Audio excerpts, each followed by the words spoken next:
Beautiful neighborhood of Lake Bluff, Illinois, just off the coast of Lake Michigan, where today we'll host the Northwestern Medicine Lake Bluff Criterium, part of the Intelligentsia Cup up in Chicagoland, and today part of the Echelon Racing League. Day 2 of racing this weekend as the Criterium racing continues in the ERL after racing at the Giro de Grafton, part of the Tour of America's Dairyland yesterday. Today, things go south to the Intelligentsia Cup. Brad Soner here, joined with Lauren Hall as we get ready for another day of Criterium racing here in the Echelon Racing League. Pro men up first in our men's A race. We'll also have our para and hand cycling races today, followed by our women's A group, wrapping things up. But Lauren, on days like today, when you're hot, and I think you got to look at Mason Roca from yesterday. A great sprint. It's so much easier to win once you've already got one under the belt, and you would know.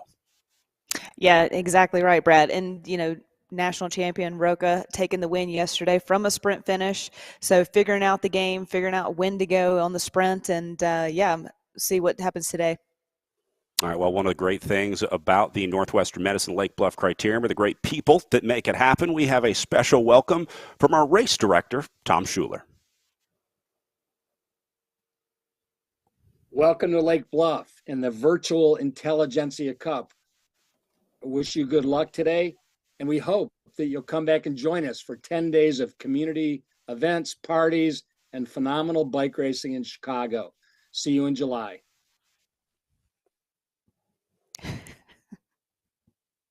Gotta love it. Tom reporting in from the Schuler Cave, where he organizes the Northwestern Medicine Lake Bluff Criterium, among many other bike races every year.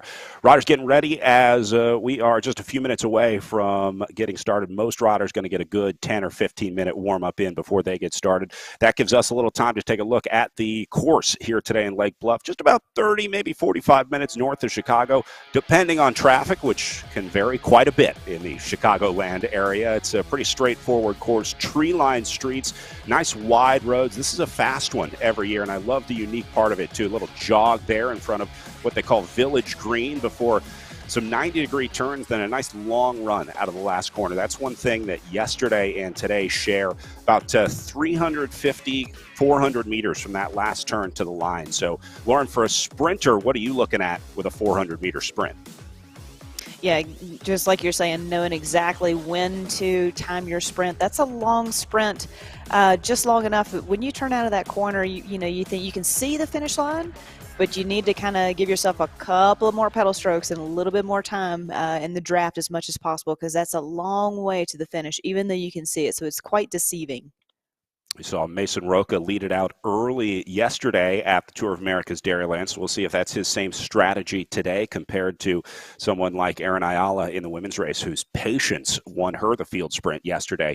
Roca stands on top of the series leaderboard here after coming up on 5 weeks of racing here in the Echelon Racing League. Roca with 725 points to Brian Hodges' 643. It's all about consistency here in the league, and Roca has been maybe more consistent than anyone aside from Jackie Godby in the elite women's races. But Hodges, Wilson, and Kerdadine have a good battle going here, second, third, and fourth. That may be where we see some of those changes today. So we're going to be looking at the win, but also monitoring these top five as we watch them to see if any of these guys can move up, because we're getting down to it. Only a few more weeks of racing here in the Echelon Racing League before the championship at the end of February. So if these riders are looking for opportunities to move up, they're going to, one, have to participate almost every day from here on out, because Roca hasn't missed many, and then they'll have to obviously look for those results as well. Sometimes, Lauren, you get down to the end of the season, that's the hardest part, is just strapping on the heart rate monitor every morning, getting on that bike, because this is sort of the point in your off-season training where you've been racing now for 4, 5, 6 weeks. A lot of these riders could use a break. Yeah, but then also, seeing the finish line is just right ahead, a couple of weeks to go. And when you're in the lead like Roca is, it kind of bolsters your mentality to keep going. And then those chasing him, Hodges sitting second and third, that's almost like a bit of a carrot as well, just to keep going, getting back on that trainer weekend after weekend. All right, you see everybody out of the saddle, standing up, trying to ramp that power up as our men's A group gets underway. Yesterday's winner, Mason Roca, down there in the bottom right of your screen, a late add to the start line. We weren't sure if we were going to see Mason this morning, but better late than never. Made it to the start line. That's all that matters. Lauren, there are some riders that like to be there like 30 minutes beforehand, and there are some riders that just like to roll right up. Which one were you in your professional career? That's a great question. I love the fact that he just showed up. We could hear the chatter when we were coming live. Is he going to show up? You know, he wasn't in the game quite yet. I really appreciated just being late to the game, be at the back of the group for a crit start. You got a while to kind of get your legs under you. He'll be all right, but I'm sure there may be a bit more panic when it's online racing, which it could be a little bit more difficult to get to the line and be ready. So I bet his adrenaline is going a little bit at the moment. Made it today. There's John Cooper, Jackie Godby looking on. You want to talk about the mind of a champion? Godby looking for insight here from the first couple laps of our men's A race. She'll be saddling up for our women's A race later on today, but looks like she's trying to get a little intel from her partner, John Cooper, here. Our producer just said she looks like a boxer, and I totally agree. It looks like she's just waiting to get in the ring right there, doesn't it?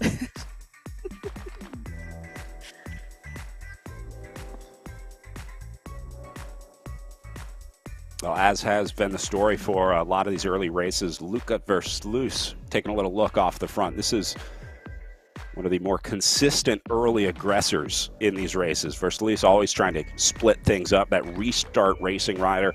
And I think this is part of the restart team strategy because they've got a few guys in this race, and they usually try and set up one of their other riders with an early move from Versluis here. So it's working. He's got a little gap going here. Versluis also isn't afraid to be off the front. You know, we've seen him be the aggressor in previous races, so this isn't unlike him at all to just go from the gun.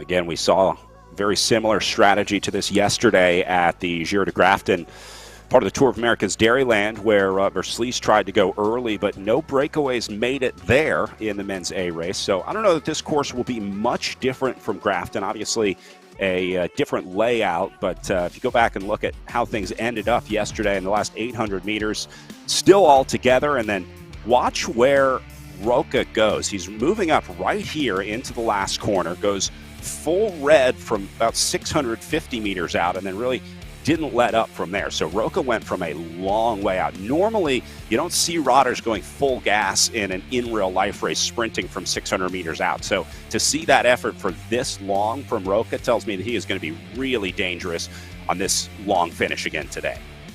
Especially with those two turns right there before the finish, kind of knowing the game and knowing if you can put the power down and keep the power through those turns.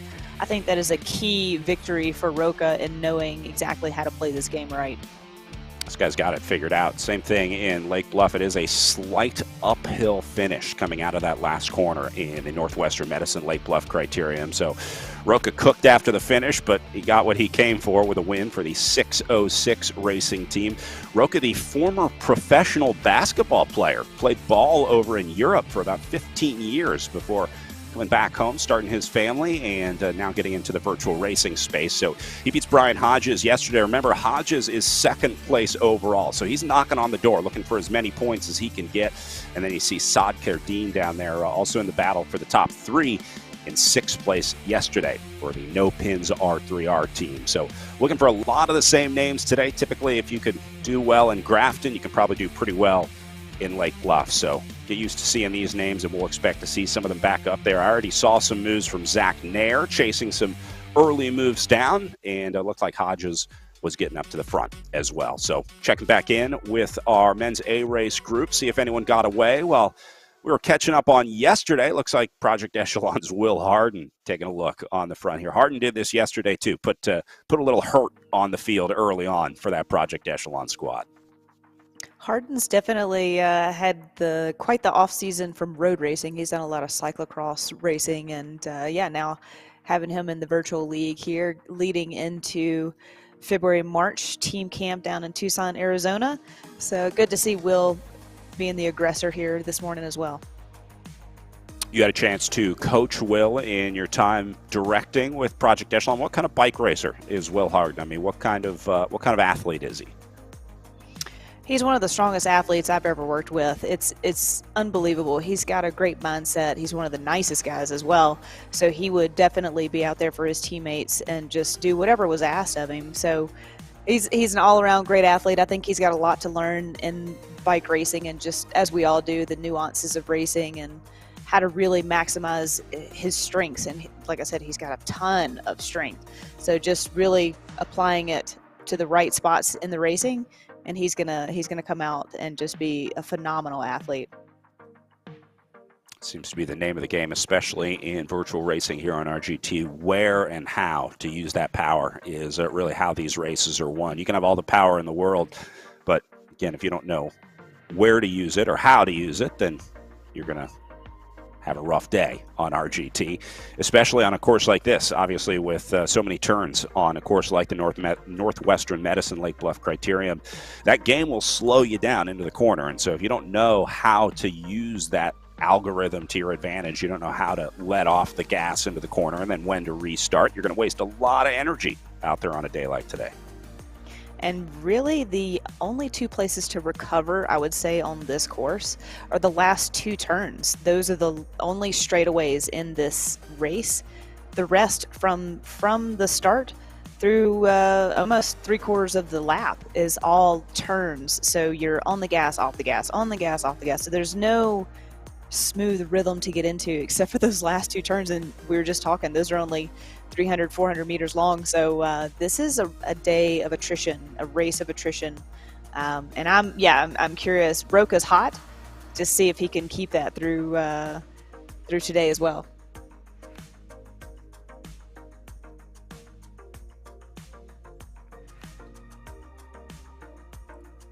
All right, that group's still together. We'll go over and check in with our para races. Just got underway. These will run parallel with our men's A race today. They're racing on a different world on the same Northwestern Medicine Lake Bluff Criterium course. So this is Paul Kilgore following right now. We followed Paul around for a bit yesterday.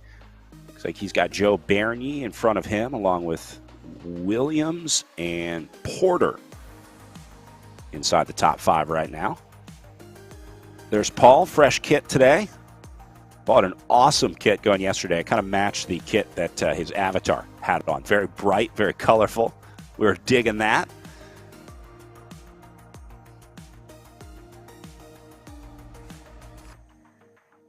You can see he's got the iPad to the left of him. So working with two different devices here, one linked to him and while he's watching the game to the left. I want to give a quick shout out to Paul's teammate, Jackie Jones. I misidentified Jackie yesterday. We were looking for him in the game, and he did have the correct classification, and I just missed it. So Paul pointed that out for us. So just wanted to make sure we got Jackie's name right, and appreciate you guys being out here and racing. Jackie was in our men's H3, I think, classification yesterday.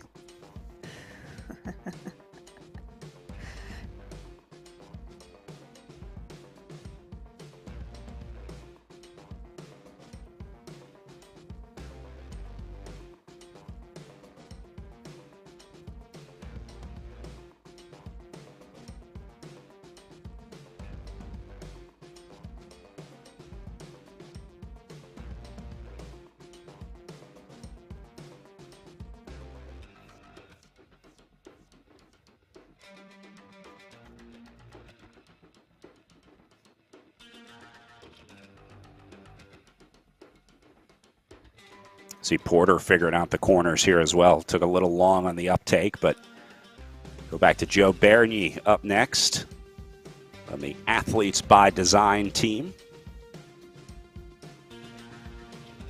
Joe has beaten a lot of us in actually on this production right now. A lot of bike racers here behind the scenes have raced against Joe in the Chicagoland, and he remembers it, including me, my one and only Cat 5 race I did at a stop of either the Intelligentsia Cup or it might have been Tour of America's Dairyland.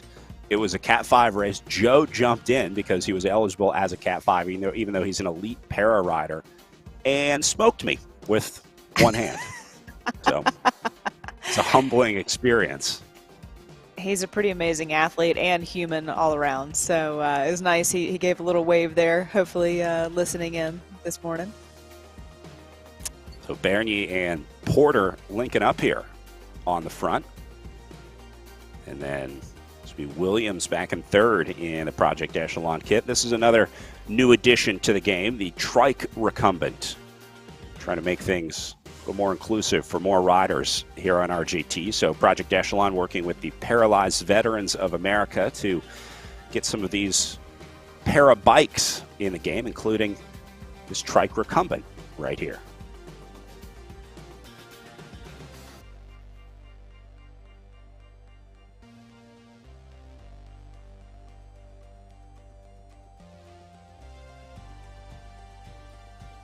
All right, so we'll keep an eye on Williams trying to close down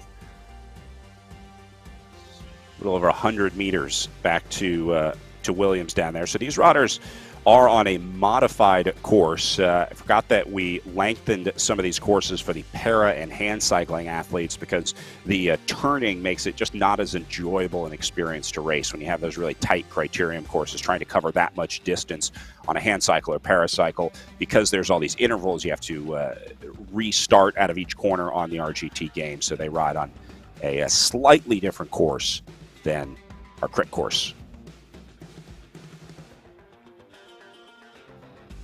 Looks like someone moving off the front of the men's A race over here. Take a look at what looks to be Will Harden. Opening up a little bit of space, not much, but enough to force riders like Brian Kellison to do a little chasing in his red power zone to close things down up to Will Harden. And I'm guessing that's probably going to be the role of these early riders with 23K, 24K still to go. You send some rabbits up the road and see who you can draw out. Right, especially if it was a field sprint yesterday. Try and mix it up and see if you can't get a bit of a breakaway and, take your chances. I mean, that's the beauty of bike racing, isn't it? If you don't give it a chance and go off the front, then you'll never know for sure. And you definitely don't want to leave it to a field sprint because obviously Roca has it figured out right now and he's on a hot run. So these guys are definitely going to try and get up the road and mix things up for the day. And however, Slee's back on it. Doesn't look like many guys have been dropped out of the back yet. I have a feeling that'll be more the story than anything today. Tough to get away off the front, but very easy to get dropped off the back. You have just a couple bad corners on this game. I guess just like in real life crit racing. Once you lose that line, you're off the group. It's really, really tough to get back on. So if you lose attention for just a few turns on this course, you're going to be out of this group, and that's pretty much the end of your race. So you got to have almost a perfect hour of racing to do well in the Northwestern Medicine Lake Bluff criterium.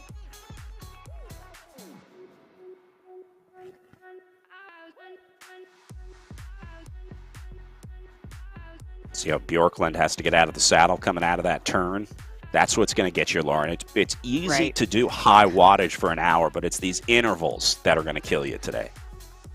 I don't know. I'm sitting here thinking what I would prefer, something along the lines of Mogollon and Silver City, New Mexico, or something like this criterium where it's every 30 seconds, every 20 seconds standing up and pushing out of the corners. It depends on the day. I like how a crit race is essentially that. You're always mixing it up, and you're always trying to figure out the turns and what's going on, and the race is way more dynamic and happens immediately. I mean, this is a shorter day, right? It's we got 22K left, and you can kind of stay mentally in the game for that. I could anyway. So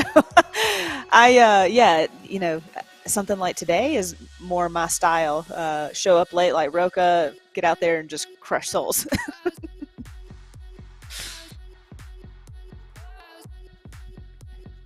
I guess the good news about finishing the criterium on a day like today, it ends with the Lake Bluff Food Court. They have all kinds of food trucks and tents and stands out there cooking just outside of turn 1. So literally you can leave the course after finishing your race and go straight to the beer garden and food tent.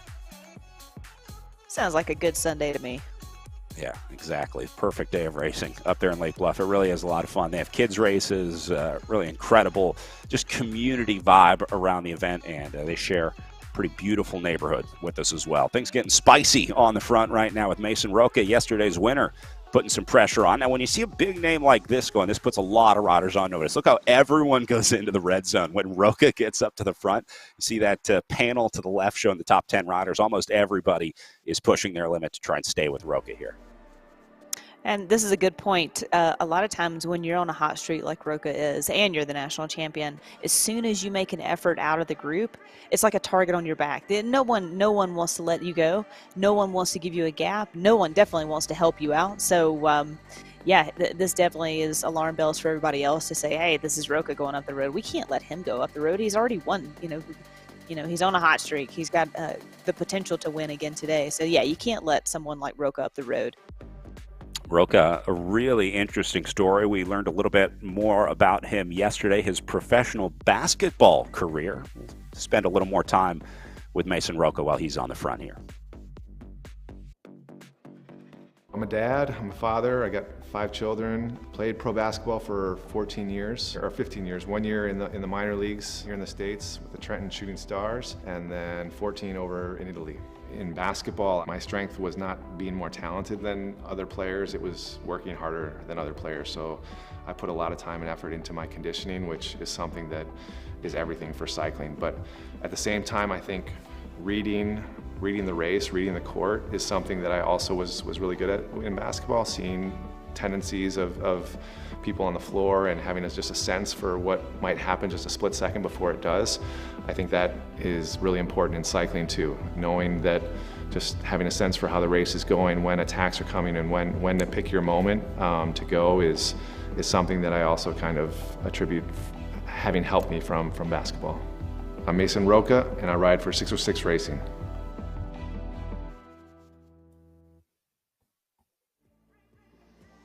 Maybe the only transition into bike racing weirder than collegiate soccer is European basketball. How cool is that? And that, again, that just kind of attributes like athlete as an athlete, no matter what sport they play. My goodness. And he's talking about anticipation in the game, and same applies to cycling as well, as knowing when someone's going to attack, or, in basketball, if someone's going to pass or, take it up the lane or something like that. So it's that's so great to get a little bit of more of a backstory of Roca and where he comes from. Got to learn some really interesting stuff for this weekend of racing, the Intelligentsia Cup and Northwestern Medicine Lake Bluff Criterium, including learning about the clothing manufacturer up here at Intelligentsia Cup. They have Mount Bora providing all of their custom clothing, the winners' jerseys, and I learned that those are made just a couple hours north of Chicago up in Wisconsin. So take a look at the Mount Bora headquarters. Good morning, everybody, from beautiful Coon Valley, the corporate headquarters for Bora Teamwear. Today I am going to walk you through our factory and give you a quick tour. Before we go inside, I want to point out we have solar panels on the top of our building, and those generate about 50% of the electricity that we use in making your custom garments. So come on in and let's check it out. This is our print room and kind of where everything gets started once the design is put together. We take that and print your design to a transfer paper, so you can see the image is reversed out. Right now we're working on a beautiful Berkey ski suit, I believe, or a jacket. Once we have the garment printed, we go to our transfer department, which we'll head over to now.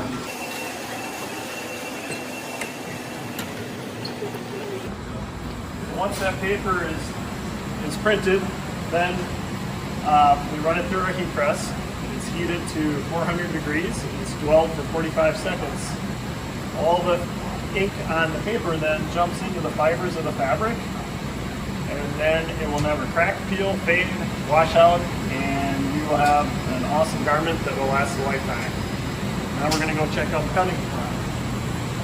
This is all our fabrics here that we stock. We have about 30 different fabrics that we inventory here. Most of them are from Italy or the United States, where we use highly technical fabrics. Some of them include recycled fibers like Reprieve, which is a company we work with down in the Carolinas, which actually uses recycled water bottles to manufacture and knit the fabric. Pretty cool. There are some bicycles we have for the staff. We also have 3 miles of trails right out our backyard, so we provide some nice bikes for the staff to take out and enjoy for their breaks. Over here is the cutting department. So this is a cross-country ski suit. You can see the outline of the pattern pieces, and the laser table picks up that outline and cuts these pieces out. Once they're cut, we prep them for the sewing department, which is over here. And this is our sewing department. We have about 30 different machines, and our operators are working on various patterns day to day. So they're highly skilled, and they've been with us for 20 plus years on average.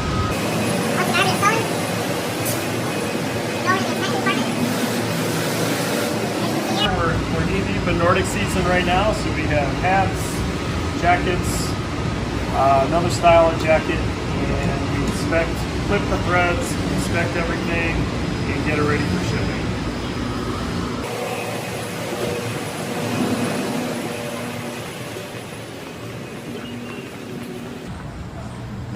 And once your garment is inspected, it comes into the shipping department here, and Bruce over here will package everything up and get it ready for UPS or FedEx, and off your order goes, and hopefully you guys be happy with that.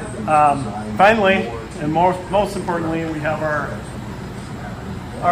ping pong table, which our employees have competitive ping pong matches on their breaks, which is really exciting. Thank you for listening to or watching our tour today.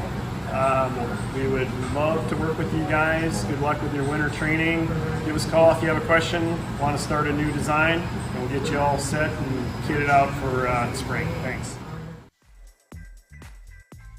I had no idea. The factory right up there in Coon Valley, Wisconsin.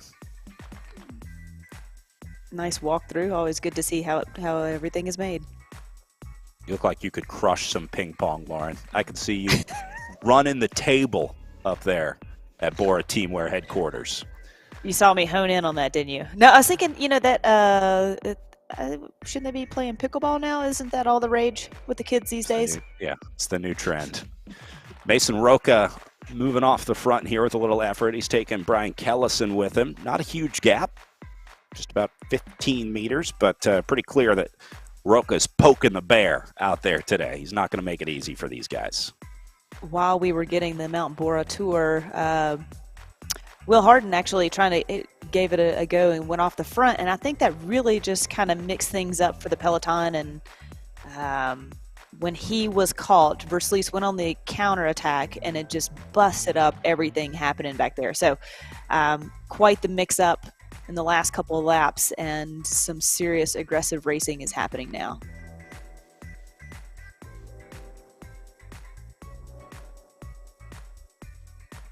Kellison always aggressive on the front, too. This is a guy that obviously has some good race vision, the ability to kind of read what's going on and respond to it.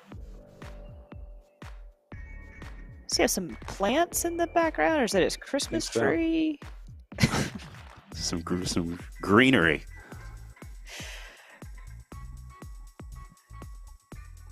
I see you haven't put up your Christmas decorations yet. Maybe that's what he's just waiting on you, Brad. Yeah. I'm a trendsetter. I like to go against the grain. 15 kilometers to go for these guys right now. At what point, Lauren, do you stop playing the game of trying to kind of needle the other competitors in here? At what point do you stop trying to wear the other guys out and start worrying about your finish and kind of realizing that this comes down to a field sprint? That's a good question. A lot of times, you're not only racing your competitors, you're racing the course. And like we were talking about, there is no rest for the wicked on this course whatsoever. So essentially, Verslees has been trying to get off the front. Will Harden has been trying to break things up. So, but when historically it keeps coming back, lap after lap, and you've been out there for a minute or so, you kind of got to start doing the math, don't you? Like you're saying. And I would say, in the last, I don't know, I'd say maybe 8 kilometers, hang it up and sit in and see if you can't take Roca to the line and take him in a field sprint. But again, you don't want to take him to the line in a sprint because he's done so well these last couple of races. So, it's like these are the battles that you're playing in your mind and with your team, and that's the beauty of the chess game of cycling is, how is everybody else thinking about how they're going to win the race, and how is Roca feeling? And you don't know the answers to those questions, so you're just trying to play your game. Roca back to sitting in, taking a little time off now to recover after some early efforts. This guy pushing a massive gear here. Look at the cadence on this one. Almost like he's climbing here.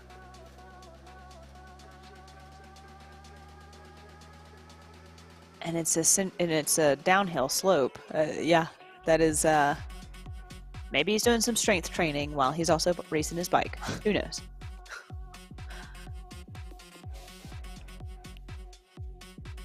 Well, this field must be pushing it. These guys doing upwards of 500 watts at some peaks here. Take a look at the wattage in the upper left corner. So it's going to take you about 250, 300 to stay in there. And then you see when it goes red there, that means that the riders are achieving either maximum draft or they're putting in too much power for the corner. Walter has a few of his Beast Mode Rose teammates in this group. An all German squad. Tailing off the back there, and you never want to be that person in the back when the peloton has already gone through the turn and you haven't yet, because you're already on the gas super hard. They're already gone through, recovered, and now going hard again, and you know that you're gonna have to let off. That gap is going to increase, and then you have to put on the power again to even try and close that gap. And you see he's just whoever it is just tailing off more and more. And yeah, like we were saying earlier, it's going to be hard to get back into this group on this course. And when it goes bad, it goes bad. And when it goes good, it goes good. Here's Will Harden and Ian McCarroll with a little bit of space, about 25 meters away right now. They got Harner coming up to join them. So again, talking about Will and his strengths. So obviously he's strong enough to attack and be off the front and for a couple of laps. And so this is the point where, if you're his director, you say, hey, look, Will, you're super strong today. You're feeling really good. Instead of just continually attack, and having enough race left to go that people slowly bring you back, save some of that energy, wait to the last couple of laps, wait to the last kilometers, and then give it a good whack and try that again. But I don't know the team tactics. Potentially he's trying to draw out everybody and make this race hard for one of his teammates. I don't know. But if I was to think that Will could win the day, I'd say, hey, you're strong enough. Save all this energy for the last couple of laps. But again, I don't know the race plan, and I love seeing him off the front and being super aggressive like this. He brings out Verslees, which is, again, another strong competitor. And then where does that put Roca right now on the defensive?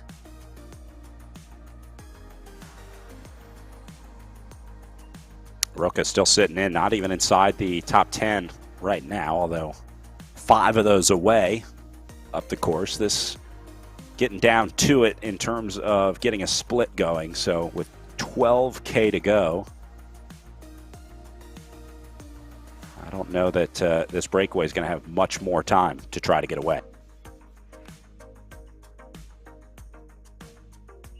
It didn't seem like a breakaway was going to stay away today. Again, just based on the course profile, and it would be really hard to get into a rhythm and to work together to split it up. And these guys are definitely giving it a try. Just don't know if they're going to be able to stay away, though. It's really tough to get a breakaway on this course, especially with the false flat up and down. When you're going down towards the lake, there's a slight downhill, and then as you come back, it's a slight uphill on the finish, which really takes its toll on these breakaway riders. In the in real life race earlier this summer, as part of the American Criterium Cup, so we got to watch that one live on the stream. We saw a few attempts at the early breakaways from teams like CS Velo getting guys away, but in the end, the sprinters teams like Legion and the Miami Blazers were able to shut down most of the early moves. Best Buddies tried to get away too, but in the end, came down to one big old field sprint to the line in Lake Bluff. This was the last break of the day. They caught him about 3 laps to go before hitting the reset button and setting up the field sprint. Brandon Fury in there for Project Echelon. So some of these guys raced the in real life version of this one, including, I think, Nair and maybe Harden have been here before, but in the end came down to a field sprint where Legion of Los Angeles did what they do best, setting up their sprinters. We saw Butcherbox trying to sneak in, so I'm expecting another chaotic field sprint here, but it was Ty Magner this summer, the in real life Northwestern Medicine Lake Bluff Criterium, getting the win for Legion today. So we'll see who's going to lift the virtual hands in the Echelon Racing League today, as these guys getting down to it with just over 10 kilometers to the finish line now. So it'll be, let's see, 6, maybe 7 laps. I'll have to check the math.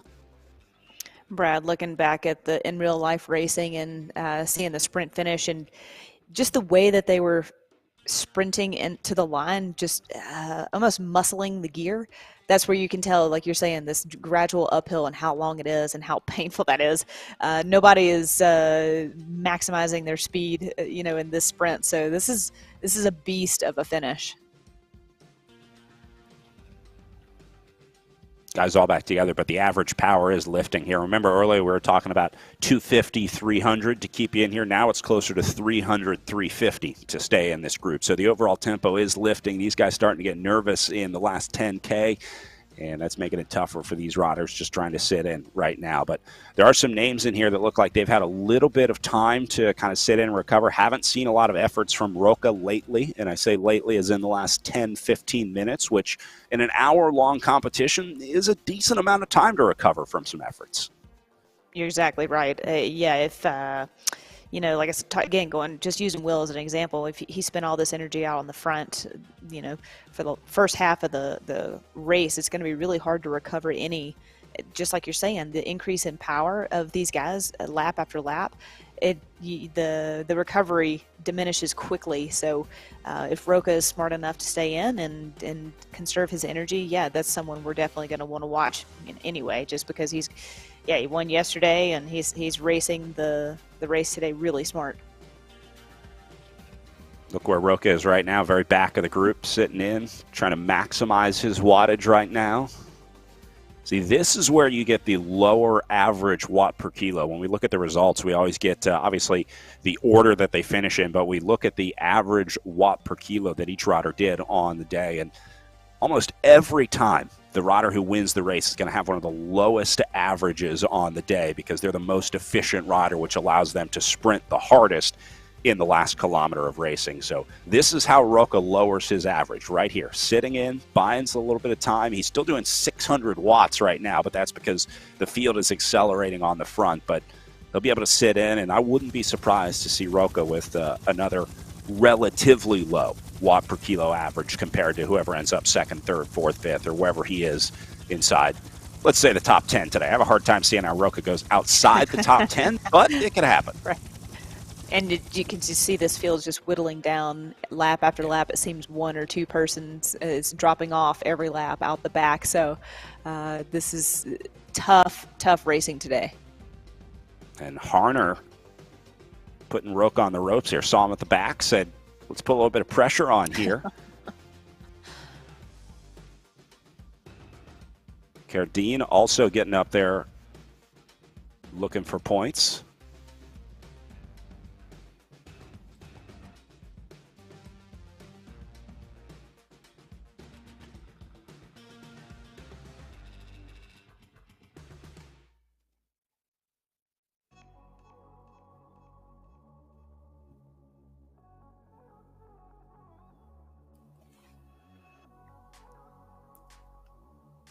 You see that gap on the front, but you were talking about some gaps off the back.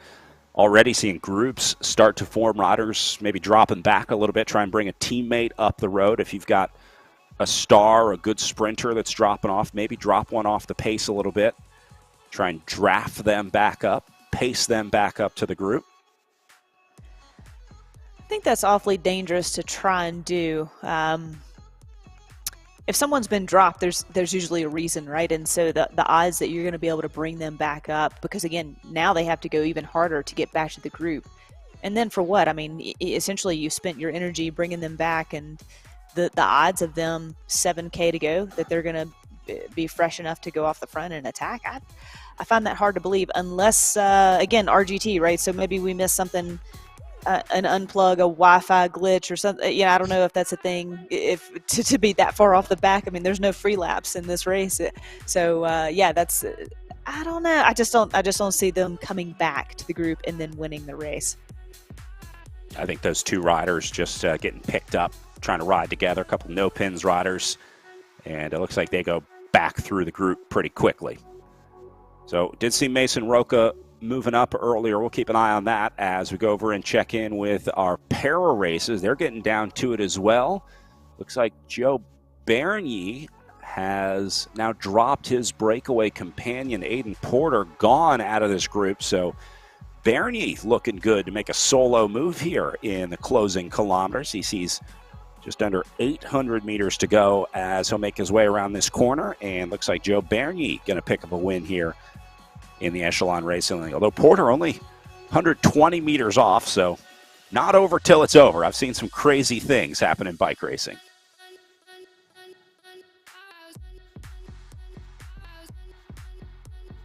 Joe is a phenomenal bike racer. Brad, you should be very proud that you were beat by Joe. Back in the day, he's an outstanding athlete and going to take the win here today too. A Paralympic medalist, and now he can add the Northwestern Medicine Lake Bluff criterium to his resume, part of the Echelon Racing League, as Joe Bernier going to hold off Aiden Porter here in second. We'll see if we get the patented Joe Bernier wave here, the celebration that he has become so well known for.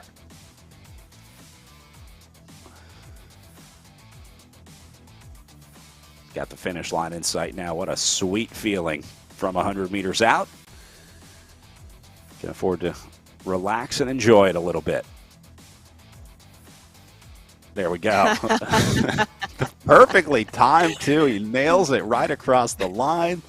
The Tammy Brimner photo from that one, when you see the photo gallery after from TLB Velo, going to be awesome. Can't wait to see that picture.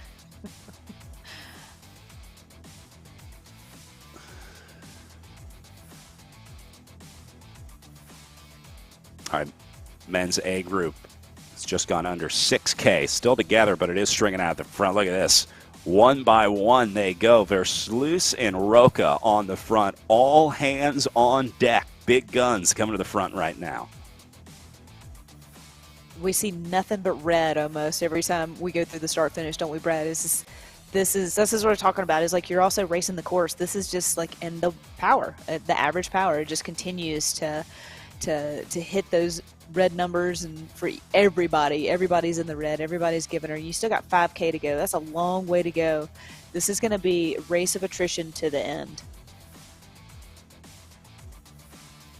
Roca going with the minimalist setup, and Versluis on the right has maximum sweat management going on here.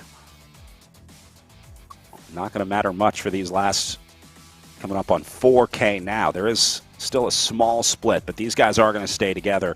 At this point, it's pretty much just keeping that power high. You see Roca with just a little bit of space on the front in that Stars and Stripes jersey, but not going to be enough to get a split. So at this point, if you go, everybody's coming with you.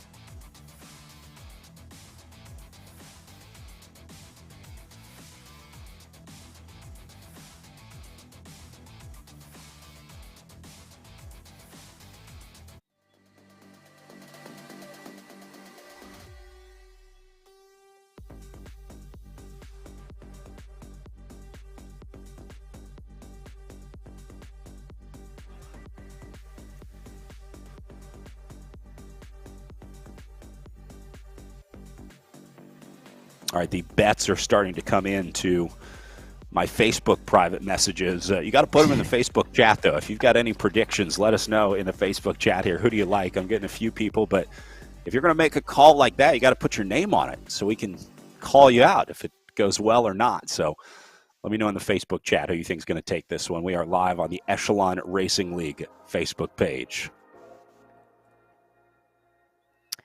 4 kilometers to go. Every effort matters. Every pedal stroke that you can get a bit of recovery and reprieve matters. This is just a hard day. Everyone's in the red. Yeah, this is a good battle today. Kellison and Verslees into the red now. Harden up there as well. Zach Nair trying to move up for Project Echelon. But Kellison putting a good move in here. It's going to take him just under 4K. And you see the acceleration out of the corner. That's what hurts. That's what's going to wear on you. He keeps the legs spinning into the corners just to keep moving. You can't put any power into those corners, but you see how quickly he has to get out of the saddle. When it snaps hard on RGT. Right, and also kind of looking at his cadence too. It's a lower cadence, 70 RPM. That is just almost what we'd call like mashing a big gear. Kelson also keeps a really close eye on what's happening around him. You see him changing the camera angle, I think, on the game a lot. So he's using this sort of look behind view or look behind feature to try and see what his attacks are doing, trying to see how much time he opens up. It's one thing to look at the distance on the screen. Obviously, you can always see the distance that the riders are ahead or behind you, but it's another thing to actually see it in the game. So very aware of his surroundings when he gets on the front and starts to make moves like that. Look at Rose Beast Mode putting all 3 up on the front right now, starting to stack it up here on those white jerseys at the front of the field. I was going to say, we can see Kellison having a little bit of a conversation, and I wonder, who he's talking to and what they're talking about. Maybe his teammates, give it another effort. We're down to the last couple of laps. Like, it's now, someone's going to try and go from distance to draw out Roca and to put him on the defensive, him and his team.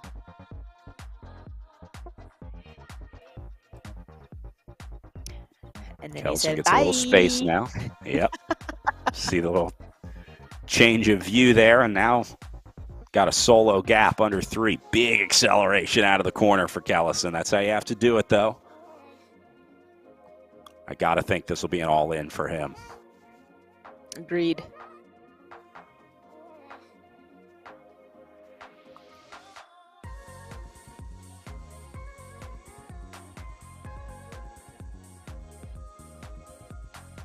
Barely holding on to the gap here, not growing, not shrinking.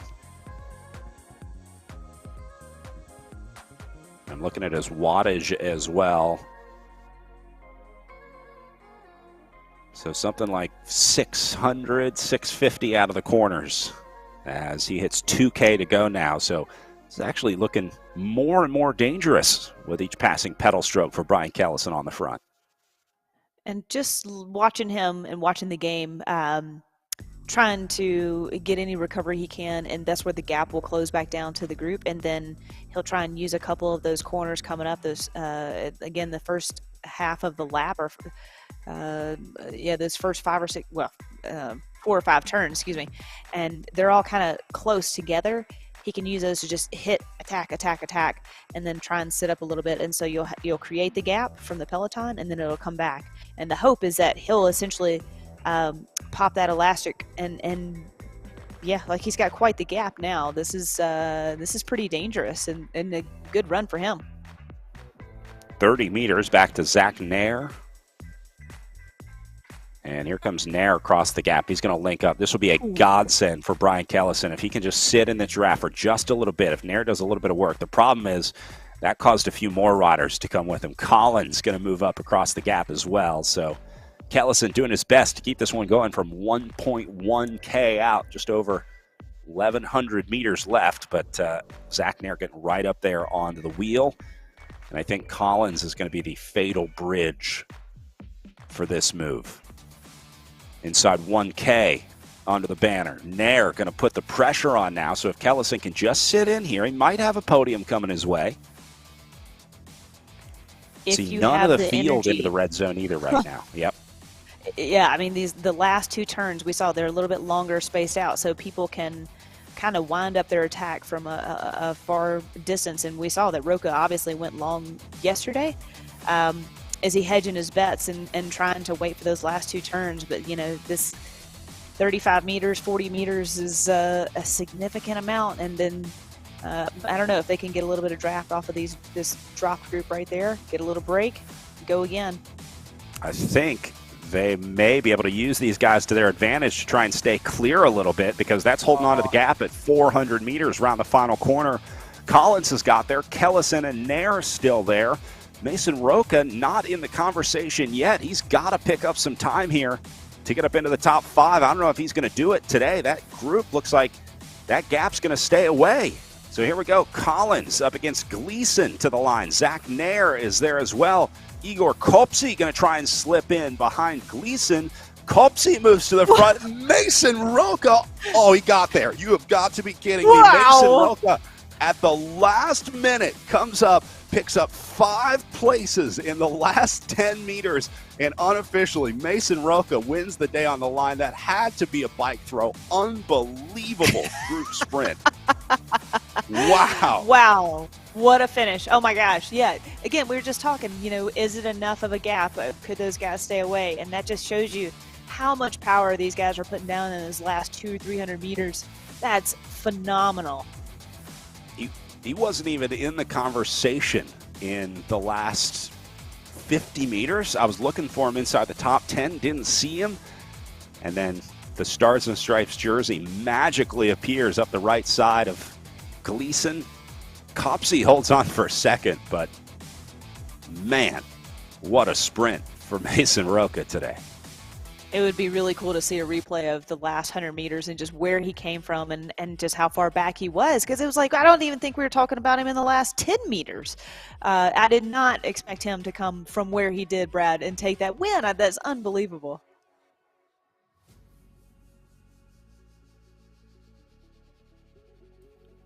Well, confirming Roca got it on the line.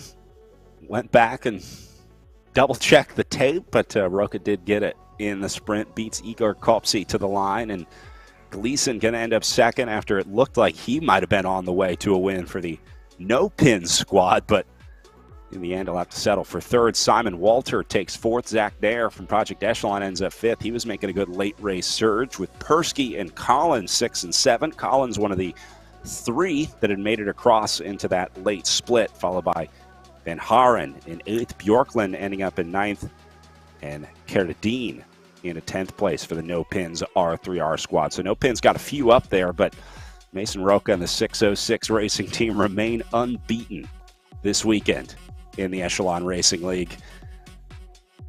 This guy may be one of the best virtual sprinters out there right now. And again, looking at the watts per kilograms over there in the right-hand corner, you know, his are significantly lower than Kopsy, and that just shows that he knows how to play the game and to maximize his efficiencies.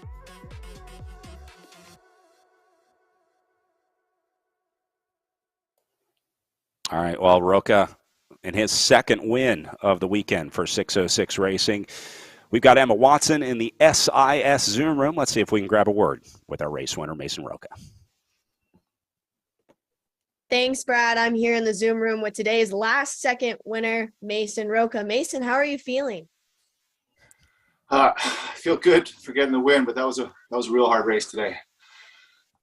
Talking more about the race, what went right today in order for you to get the win? Well, it didn't go as I expected. I mean, I had done a preview on the course. I knew there were all these 90-degree turns. I thought a break would get away, and I tried to get in a couple of them, but the turns actually worked kind of opposite what I thought it would. It really slowed down the brakes, made it hard to get away. So that left a group sprint at the end. It had a little bit of an uphill kick before a slight down descent. And so I was worried about that uphill kick of just because I'm a heavier rider, I thought I would lose some ground. I was back about, I don't know, I was in like the 10th spot when we got to the top of the kicker, and it was really bunched up. And I knew with those type of finishes, really you have to kick just all the way through the line. And I was just able to sneak through at the end. So feel pretty good about that. Yeah. And talk about the weekend as a whole. How do you feel after these past 2 races about your performances, and how are you going to apply that going forward? I'm really happy with the performances. Coming off the stage race, which I really struggled in. It was much different type of racing, long climbs, which I lost a lot of ground in the overall standings. And so I knew that these 2 races were suited really well for my characteristics. So I wanted to do well and try and make up some ground. Feel pretty good. There's still a lot of racing to go. But I like where I stand right now. 2 wins on the weekend, with the weekend now wrapped up. How are you going to celebrate? Well, I got a lot of basketball games to go to watch. My kids are playing. Yesterday we had 8 games, so we got 4 kids that are playing today. So a lot of resting and just watching and letting somebody else do some work for a change. Awesome. Well, thank you, Mason, and congratulations on the win. Brad, back to you. Thank you very much, Emma. Congratulations, Mason. The work never ends for a father of 5. Straight to coaching, watching, spectating duties for the kids playing basketball. He's got 4 out there playing. Unbelievable. Mason Rucka wins. Look at the average watt per kilo, 3.79 compared to Igor Kopsey's second place with a 4.47. Massive day for Igor. And then you see Simon Walter also putting up some big numbers with a 4.7 average watt per kilo on the day. But only a few riders going under 4. And where did they end up? First and third with Roca and Gleason. Efficiency pays off on RGT, Laura. On the podium, yeah, just like you're saying. And to go back to what Mason was saying, is essentially racing the course and how hard this course was. He tried a couple of breakaways, but nothing could stay away, so he decided to sit in and just talked about how hard that sprint finish really is, Brad. All right, getting ready for our women's A race coming up next. You see they are in the grid and lining up. We're going to take a quick break here from the Northwestern Medicine Lake Bluff Criterium. And when we come back, women's A race will be underway.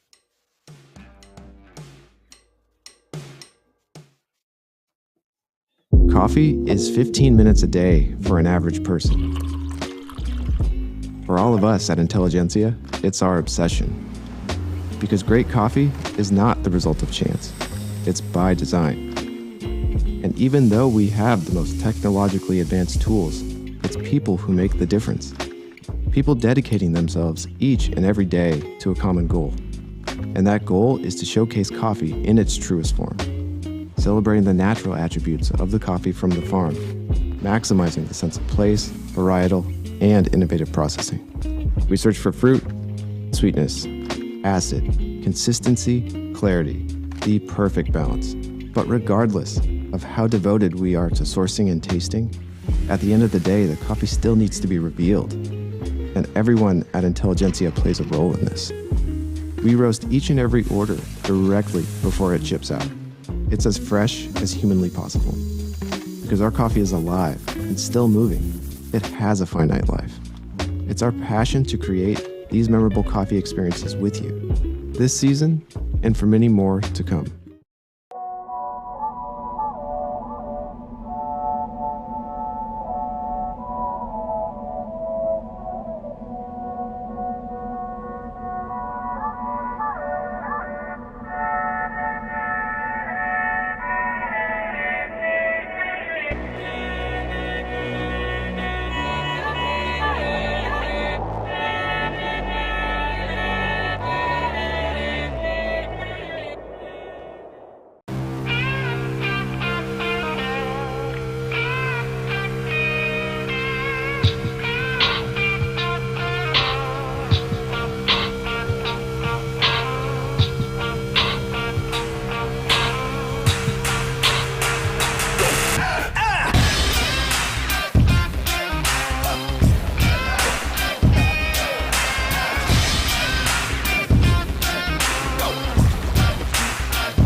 Welcome back. Mason Roca just wrapping up a win in our men's A race and now getting ready for our women's A race up next, where Jackie Godby will look to repeat her win yesterday from the Tour of America's Dairyland. But the big question, Lauren, is going to be in the field sprint. Can Erin Ayala repeat what she did yesterday? I think so. I mean, Erin definitely knows how to play this game and when to go for these sprints. If I remember correctly from last year, I think she won this field sprint as well. Again, Godby was off the front, took the solo win, but Erin definitely has her timing down, has the sprint down. So yeah, I'm going to bet Erin is definitely going to be on the podium again today. Let's go back and take a look at how things played out yesterday in that field sprint. Jackie Godby was already gone, but this was the setup out of the last corner. So this is from 650 meters out. You see Ayala put in just enough power, and then when normally riders would surge here, Ayala lets off because she was wanting to draft behind Miller and Valkenhorst here. Just perfect timing on the power. And then she doesn't open it up until somewhere inside like 300 meters to go, which is the perfect timing for Ayala. So once again, it really just came down to timing for her. But Lauren, I want you to take me through these last kind of 350 meters here. When she opens it up, you can tell it's perfect, just the right time here. Yeah, it seemed everybody had the same idea. It goes just about at the same time. Erin can use the draft here ever so slightly, and then just a bit more power towards the end. 800 watts, almost breaking 1,000 watts. That's huge. And then you have to sustain it all the way to the finish out in the wind. That's hard racing and smart racing. The old Ricky Bobby shake and bake. She uses the slingshot of the draft to send her right around the left side of the group. Ends up with a win by just less than a second over Rokanen, a little over a second, sorry. And then Valkenhorst ending up in fourth with Kim Miller holding on for fifth place. But you can see the 3.15 average watt per kilo bested only by Rokanen, who had a great day, keeping things down at 2.4 watts per kilo. And then we do have to point out the incredible performance of Jackie Godby. 4.41 average watt per kilo on a day like today is really, really tough with the corners. So we're expecting to see more like that from Godby today. Wouldn't be surprised to see her get the solo split away, but it's really going to be that Erin Ayala, Kim Miller, and a Rokanen group that has been putting on some of the best racing in the group here. There is Ayala in the upper right-hand corner, defending her second place overall standing with a win yesterday. Not quite going to be enough to overtake Jackie Godby in the overall, but Ayala is really battling the riders below her in third, fourth, fifth place. That's where the racing is going to happen today. Bronwyn McGregor, the rider, knocking on Ayala's door in third with Julia Valkenhorst, we saw in that finishing sprint yesterday for the Beast Mode Rose team, sitting in fourth place overall with 642 points to Hildegan Soli's 573. So not quite safe yet for Erin Ayala, but a few more second place finishes might lock in a silver overall for her with just a couple weeks left of racing in the Echelon Racing League. Yeah, sometimes you can kind of get lost in these numbers and points and standings. But when it comes down to it, just race your race, continue to get on the podium, continue to be consistent in your racing. And Erin would take take second place overall. But like I said, you got to be careful to not get bogged down into the point system and where you stand and watching your competitors and where they are and chasing them around. It's all about you racing your race. 45 seconds to race start. We'll take one last quick look at the course here in Lake Bluff for the Northwestern Medicine Lake Bluff Criterium. Start finish on Scranton Avenue right there. Quick little jog into a left-hand turn and then these 90-degree turns. These are wide open roads, so plenty of space to move up there on the in real life course. And then we've been talking about that long, slightly uphill finish out of the last corner to the line. So we'll see if the sprinters like Erin Ayala can still come good on this course in Lake Bluff today on RGT. So final countdown underway for our riders on the line as they take off and our women's A race underway.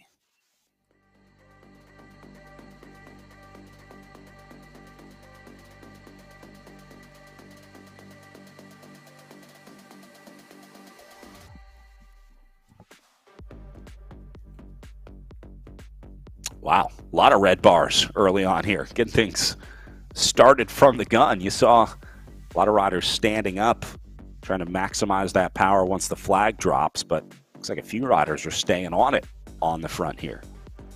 I think that's kind of always been traditionally the name of the game, is to see how long you can stick with Godby and then race the rest of the race. Godby's such an anomaly. When we're looking back at results and watts per kilogram, and she's the one person that wins the race and has the highest watts.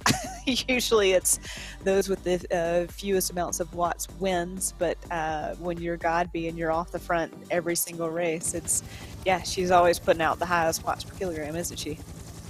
We have been watching Godby's power profile. You see this white line that's forming in the upper left-hand corner. That will show the power of the current rider that we're following. Right now, it's Godby. We've been noticing, Lauren, that she's been turning in these sort of plateau power files where she'll go like at a perfect high rate for 15, 30 seconds, something like that, and then she drops it down, and then it goes back up again, and it's like almost systematic plateau power. So that led us yesterday to believe that was a little bit of training that she was getting in. You can see how the corners affect the power right here. So you see every time that red line goes down, that's her having to drop the power off heading into the corner. But it almost looked like she was using the opportunity to just do some interval training yesterday. Well, if any race is going to be hard for Godby, it's going to be one of these. I think traditionally she would prefer to be off the front and, like you're saying, just keep that steady profile. But since there's so many turns in today's race and the uphill, downhill through the start finish, I think, if there was ever a race she could potentially be nervous for or have a chance to be beaten in, it's this one today. So, again, I would think her competitors probably understand that and know that mentality of her, and they're going to try and stick with her as long as possible and see if you can't crack that code a little bit on Godby.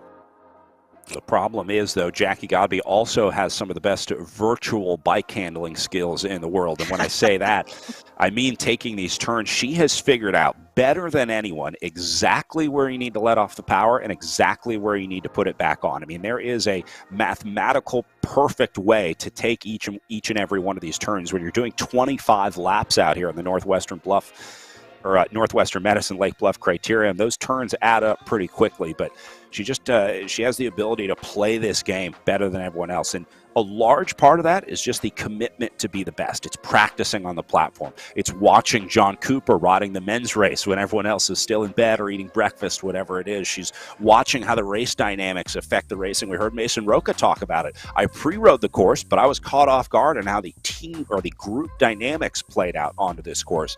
Jackie Godby's not surprised by anything because she always comes prepared. Right, Brad. She's essentially a student of the game and of her training. So, like we saw, she was in her boxer's robe watching her partner, and maybe also looking at the watts and where to put the power down and where to let off, and to have that basically to her advantage. I would say, not that she needs any help whatsoever. And you can see she's probably about to start to whittle away the peloton and start gapping off towards her breakaway. Anna Rokkanen, the XXX Racing Athletico teammate, trying to stay with her here. Remember, Rokkanen yesterday had one of the lowest averages in watt per kilo, so maybe trying to learn a little bit about efficiency from Godby here. She's going to try and stay with Godby's wheel as long as she can. And Lauren, this is how you get better. Sometimes this is like when American bike racers go to race in Europe for the first time. They tell you you're supposed to lose. You're supposed to get your head kicked in. You're supposed to have a really tough time because that's how you learn and that's how you get better. So Rokkanen maybe looking to pick up some skills and drills from Jackie Godby here. And who better to learn from the best in the peloton and your teammate? Try and sit on that wheel as long as possible. When you're training, in any sport, always be around someone that's better than you to make you raise up and raise your bar and raise your level. And that's probably Rokkanen. Even if she's not trying to do that, she's getting that through osmosis at the moment.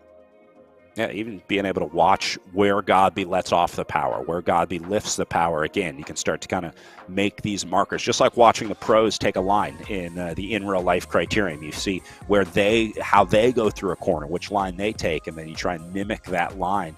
You obviously can't choose your line in the corner on RGT, but you can sort of figure out how to apply and unapply the power out there on the road. So Rokkanen hanging with Gabi for a few corners, watching that. Looks like they are all back together now as Miller and Ayala lead the way. Erin Ayala with her Velocity Vixen teammate Bronwyn McGregor. There's McGregor right on cue. Perfect for the Velocity Vixen team. They also have Larson and Shivaskayev on the roster this weekend. One of the more well-organized squads with Ayala and McGregor always up there in the finishing sprint. Then you see they've got the two Beast Mode Rose Riders with them in the white jerseys, the German squad, led by Kim Miller and Julia Valkenhorst up at the front right now. This team does a really good job of riding together. You'll see a lot of those white jerseys linking up as a group when they get into these small group situations. Strength in numbers, too. They always bring a strong squad to every weekend of the Echelon Racing League. I feel a little bit bad for Rokkanen with no teammates in the group. Her teammate is right now about 130 meters up the road, so not getting any help there, but it is nice just to have a familiar face with you in the group. It is, but it's also a point of pride to know that all of these ladies here are essentially working to try and bring back your teammate, and all you have to do is essentially sit on and be a part of the process, be a part of the game. So, yeah, I mean, I guess that's where proximity chat would come in handy of just, hey, guys, how's it going? Turn the knife just a little bit if you wanted to. All the games to play.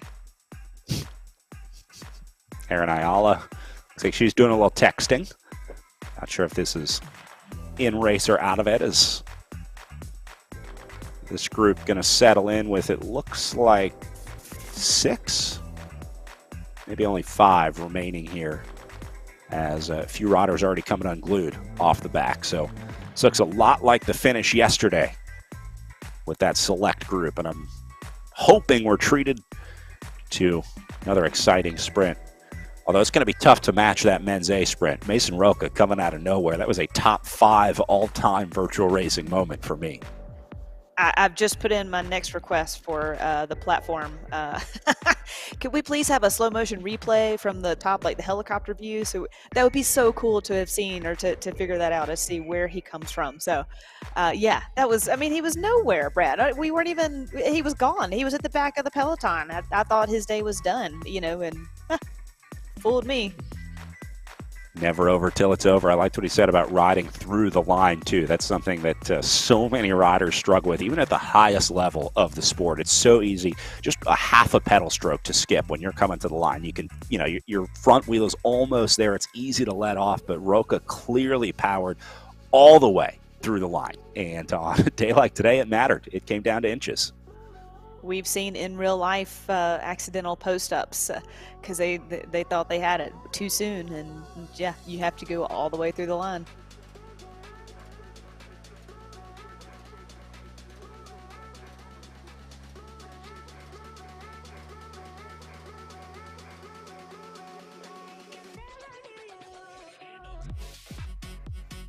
All right, so it looks like this group hitting a rhythm. We'll go check in with our men's B race happening in conjunction with our women's A. Same course, different virtual world. And these guys into the red zone. Big efforts in our men's B race right now.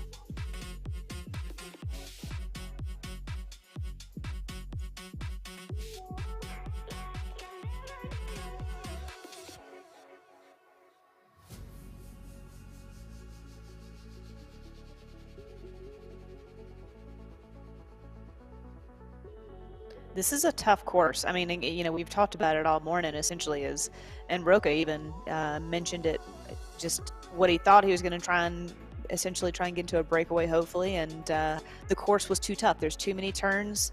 It slowed everybody down, and, we're seeing this in the men's race here in the B race as well. It's just attrition.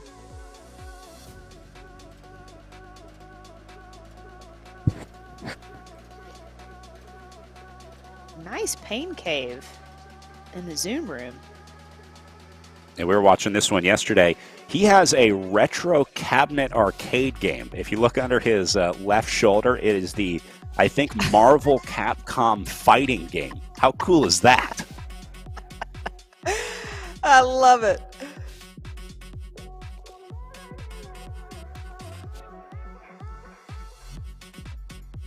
I would have a hard time getting on the trainer when that was staring me down over my shoulder. I'd be mashing the buttons on that thing all day. There you go. Also, like the lights on the wall being screened up there. That's nice. You can see the do not disturb. He's got the is that a Nintendo? The bottom right hand corner of the screen. What is that?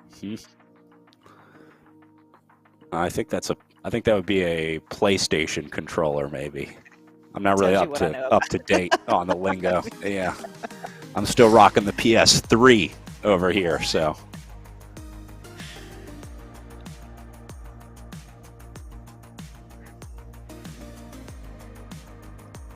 Yeah. Nice. Well, no time for games when you're racing like this. This men's B race, keeping these guys on their toes. I was noticing the red zone power earlier. And it looks like they've since calmed down just a little bit. But Dominic, right in the front of this group right now. That's why he's focused. Such a tough thing to do, especially for riders new to the game, which would be most riders in the men's B race, still kind of figuring out the platform, figuring out how RGT works, how the group dynamics play out. So looks like Barnes starting to get a pretty good hold on it in our men's B race.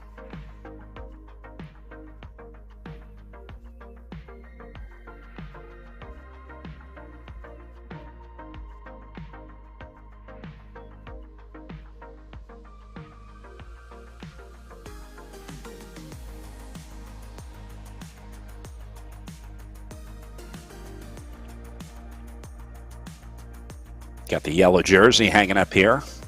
Jumbo Visma fan. For Juho Vesinen. Riding with the coalition.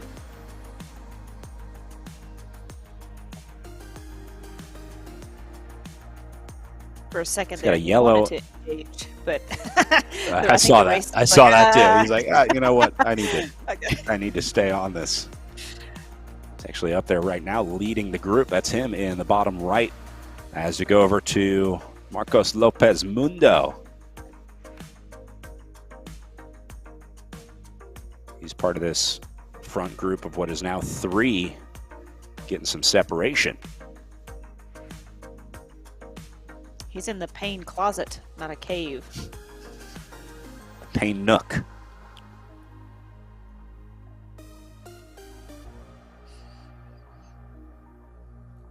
It's amazing how much attention this platform, especially racing in criteriums, takes. So you can kind of zone out in a road race. When you're on a section of long straight road on RGT, you can figure out how to get in that draft and do some other stuff. You can text your friends or poke around on the computer or whatever. Just kind of keep it pegged at 250, 200 watts, whatever it is.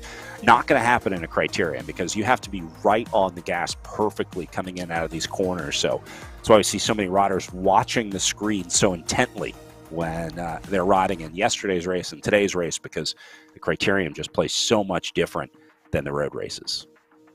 You have 6 corners and 1.3 kilometers. It's constantly changing on you. Yeah, you can't really get into a rhythm. Like you're saying, Brad, again, going back to some of our road races, that you can 30, 45 minutes of steady watts, but not today.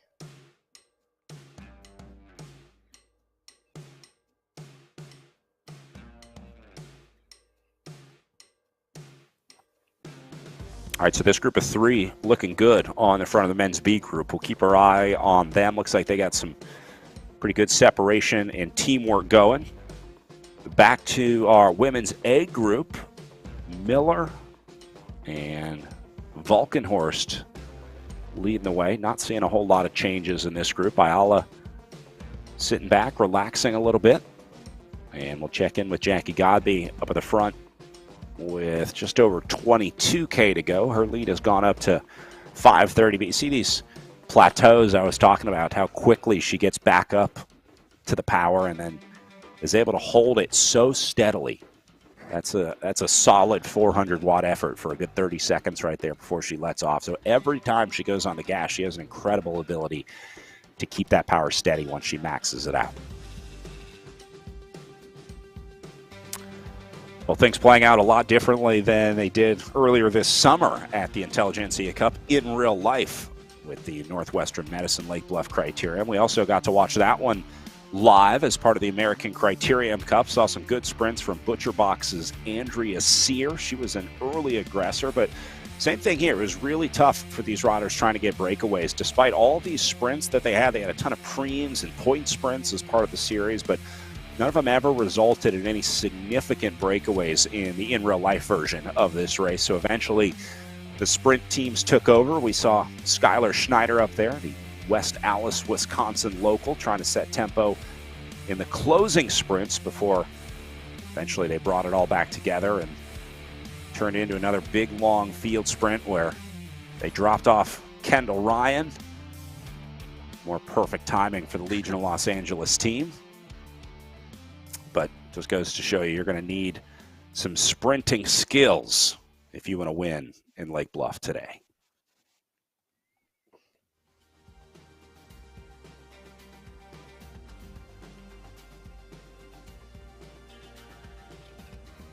Broken in with a little space coming out of that. They'll bring it back together. We talked about the in real life sprinters, Lauren, but I would love to see those riders give it a go on our GT, because I can almost guarantee that at this point in the season, if you took the top 5 from the in real life results, put them on this game right now with no experience, no practice up against this group of 5, I'd take these 5 on screen all day long on our GT, because they understand the game, they understand the drafting, they understand the tactics, they understand the corners. Someone with no experience in the virtual world, but plenty of experience in the in real life world, it's not going to go well if you try and jump right into one of these.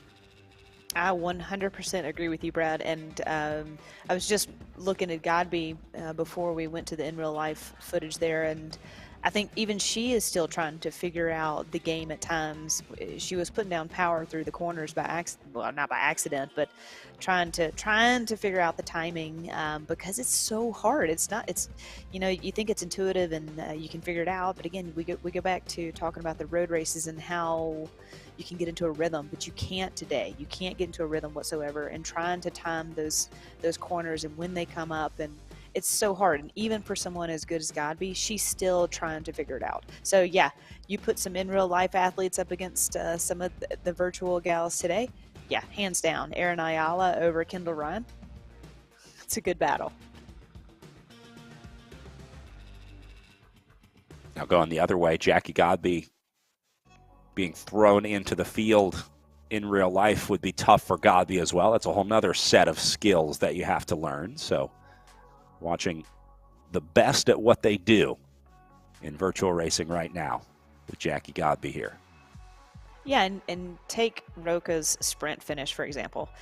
If he was 10 guys back into a in real life field sprint, there's no way he would just magically have the parting of the seas for him to just come through. And there's people all over the place, and you have to have your head up and trying to navigate through some of these riders that are falling off or going backwards is almost impossible in a sprint finish. So yeah, just again, playing it both ways. That's the beauty of the sport and all the different disciplines, is that you can be really good at one and struggle at another. And that's the beauty of cycling. The in real life field sprint, so chaotic. It's such a unique part of really any sport, but bike racing specifically. Just that last kick to the line where you're looking for an open door, you're constantly trying to prevent yourself from being boxed in, and then you also have to turn in a top-tier athletic performance with the legs and lungs. So they don't have to worry about any of that on RGT. It will find an open line. If you've got the power, they're more than happy to let you go. Erin Ayala with a little space here. I like this. Ayala keeping things honest out here for the Beast Mode Rosen Riders.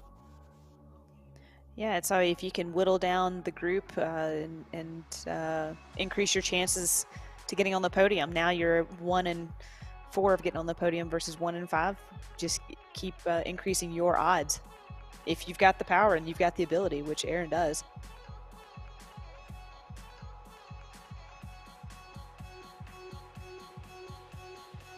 Oh, put a few riders on. Notice Rokkanen going to go over the top of that move now. The old 1-2 from Anna Rokkanen here. And this could just be, again, this isn't a course to settle in, and everybody's constantly up and down as far as power and wattage. And so, you never know if this is just the result of coming through turns together and fatigue starting to set in.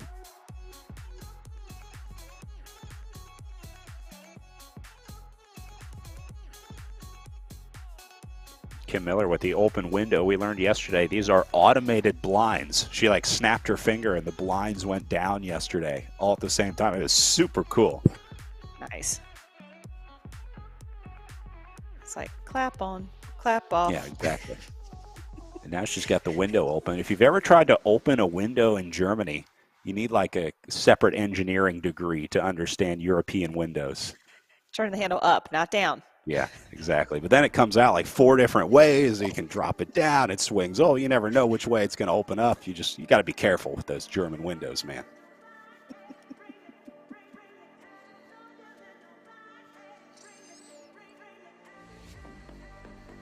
We Americans are so simple sometimes. I know. We got it made.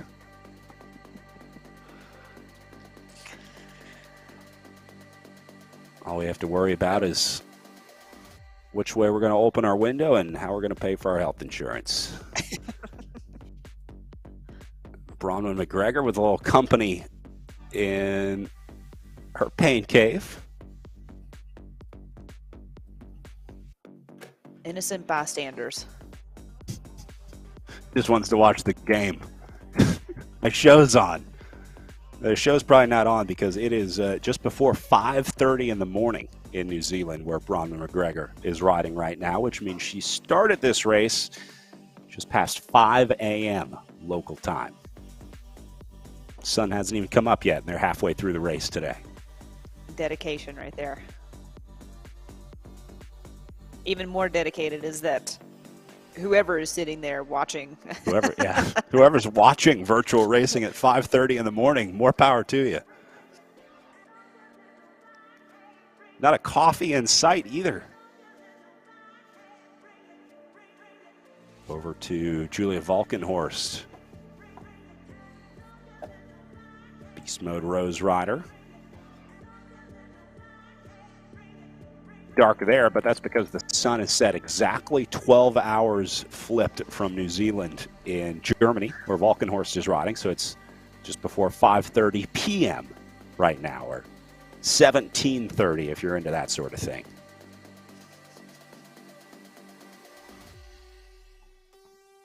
I'm not. See the effort. I like my windows Julia. simple and my clocks on 12-hour intervals. Julia is just showing us how difficult this course is. Standing, sitting, mashing a pretty big gear there for a bit. This is a tricky race today.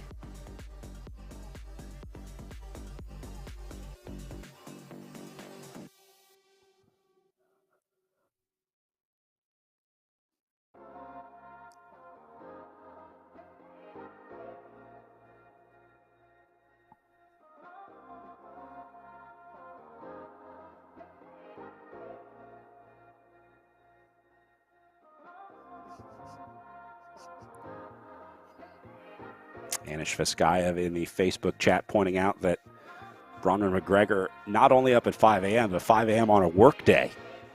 The flip ahead to New Zealand, that's 5 a.m. Monday morning. She's got to go to work after this.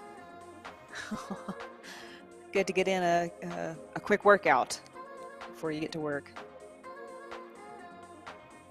This would be one heck of a workout on Monday morning. Quite a way to start your work week, doing battle with Kim Miller, Julia Valkenhorst, Erin Ayala, Anna Rokkanen in this group. Jackie Godby tearing the legs off the rest of this field as she goes just under 16K to go right now. Ever focused, ever present. Seems like Godby never misses even a single pedal stroke. We've seen her in all the previous races. She is just laser focused, from being handed her gel, having her drink just right there, not into the bottle cage. She is a student of the sport and of the platform, and I'd say pretty much at this point a master of the platform.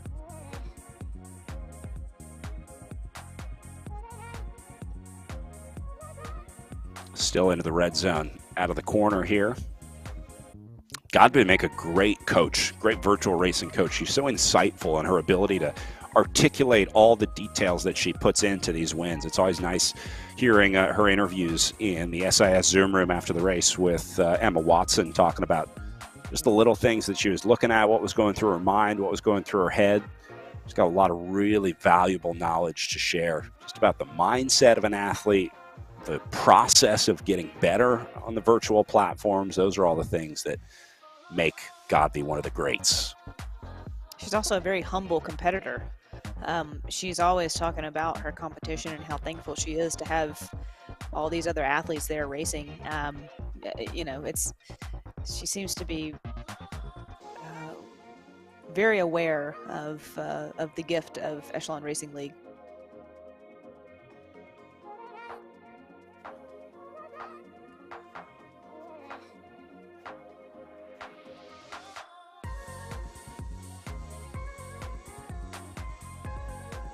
Little downhill section here for Godby, uses the opportunity. So this would be the backside of the course, heading towards the lake, basically. It's a pretty steady slope going into Lake Michigan, and then steady slope coming back out of it.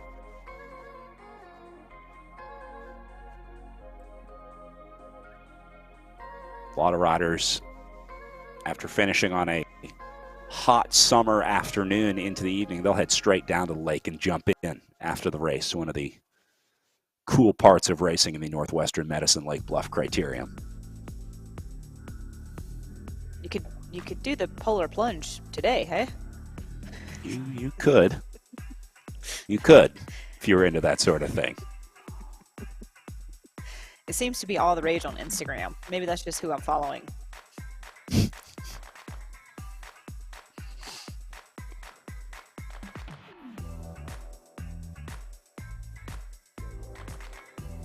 All right, so this group, just under 15K to go.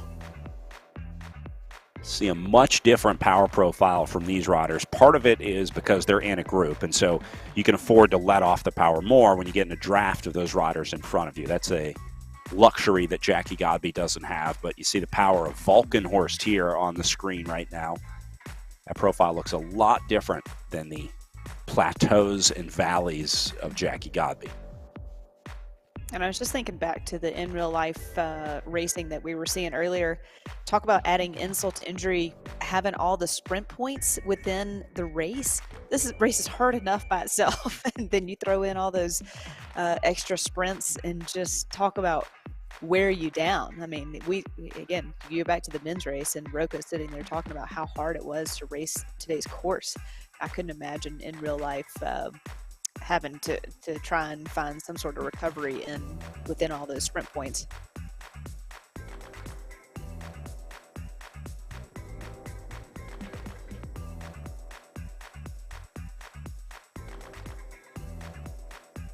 No mid-race points in this one, so really all about that finishing kick. I think we're working on preems for the riders in the upcoming seasons of the Echelon Racing League. The new addition to the game this year, which would allow things like that, is the addition of race radio. We talked a little bit earlier about proximity chat, which allows the riders to talk to the other riders around them. And then there's also a separate channel where race directors or announcers could address all of the riders at once. So you could get on there and call a preem the same way that you would ring a bell in real life as the riders come through the line to let them know. So Technology is on the horizon, let's say. We got our best people working on it.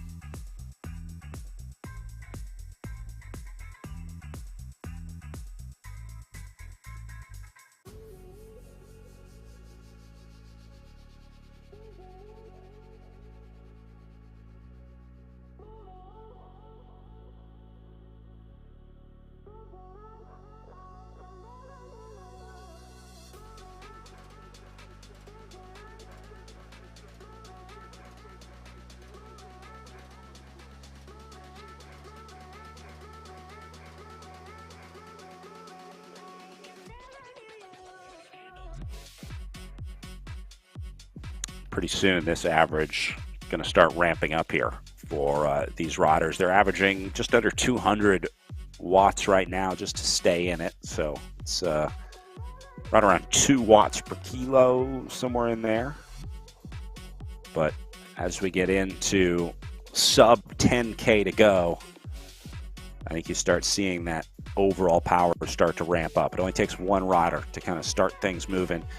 So back to Jackie Godby, who is coming up on the back of this group. So looks like she is on track to lap these riders here before the end of the day. That's huge. And this does happen in real life as well, very rarely. But when that person or that group of people come back through the peloton, it's kind of unbelievable, but also you're kind of in awe. This is hard racing by Godby.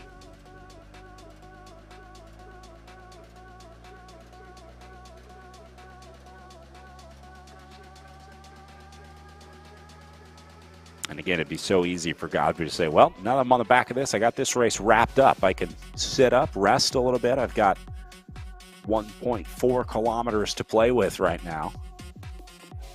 But not the case for Godby here. So just keep going. going. Let off a little bit. Yep.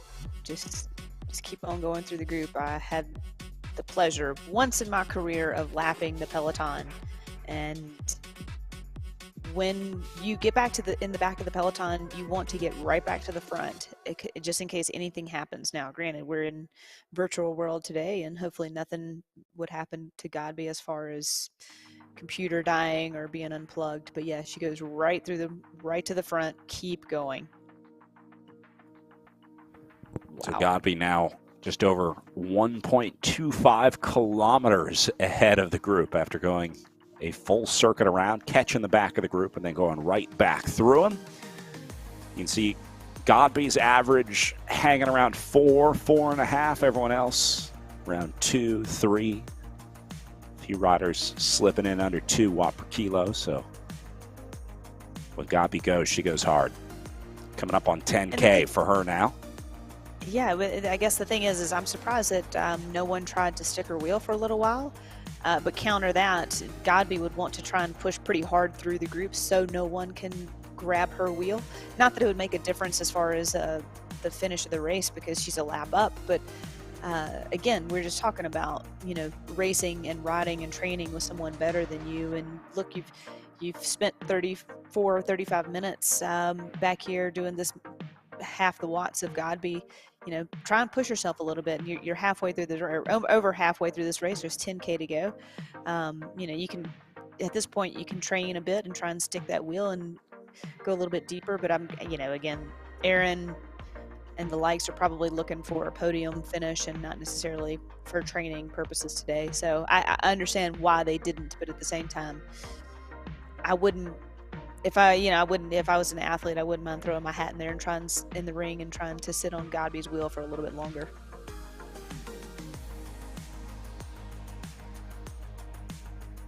Got to learn whenever you can. Right. Group lifting things up a little more now. This was that sort of slow ramp up in the average power of this group that I was talking about. Now they're getting closer to 2.5 or 3K before the finish.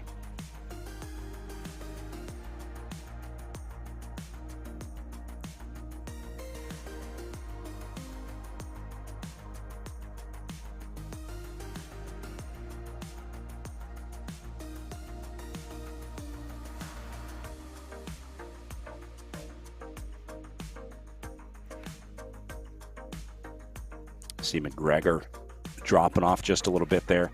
It's a game of tiny mistakes. They'll add up after a while, so every corner matters. Doesn't matter right now, but those are watts that you're not going to have when it comes down to sprinting time in just over 10K from now.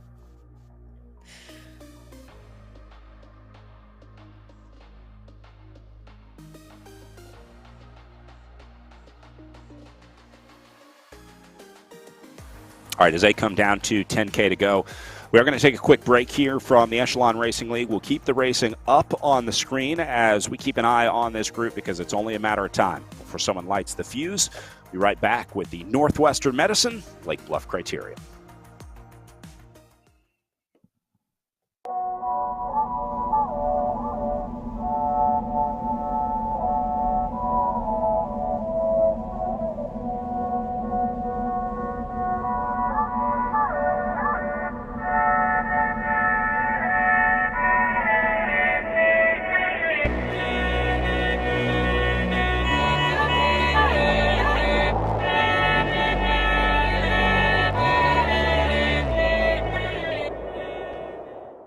Come on, move.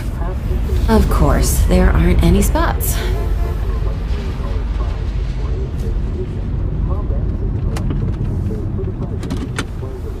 A few minutes won't hurt anybody. Thanks, Grandma.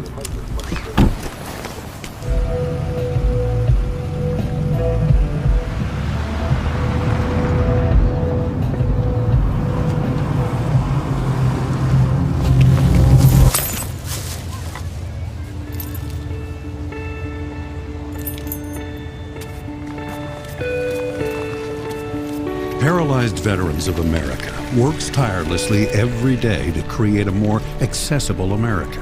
Let's leave the accessible spaces to the people who actually need them. Whatever the reason, excuses don't excuse.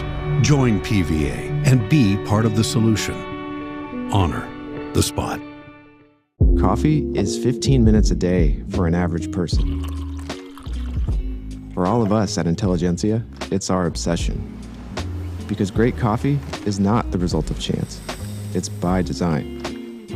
And even though we have the most technologically advanced tools, it's people who make the difference. People dedicating themselves each and every day to a common goal. And that goal is to showcase coffee in its truest form, celebrating the natural attributes of the coffee from the farm, maximizing the sense of place, varietal, and innovative processing. We search for fruit, sweetness, acid, consistency, clarity, the perfect balance.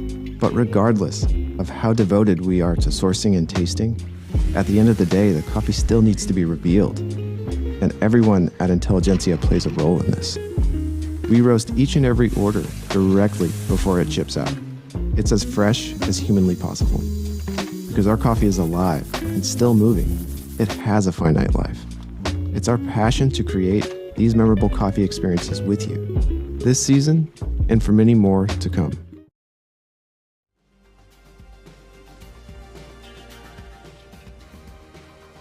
Jackie Godby inside 7 kilometers to go in the Northwestern Medicine Lake Bluff Criterium.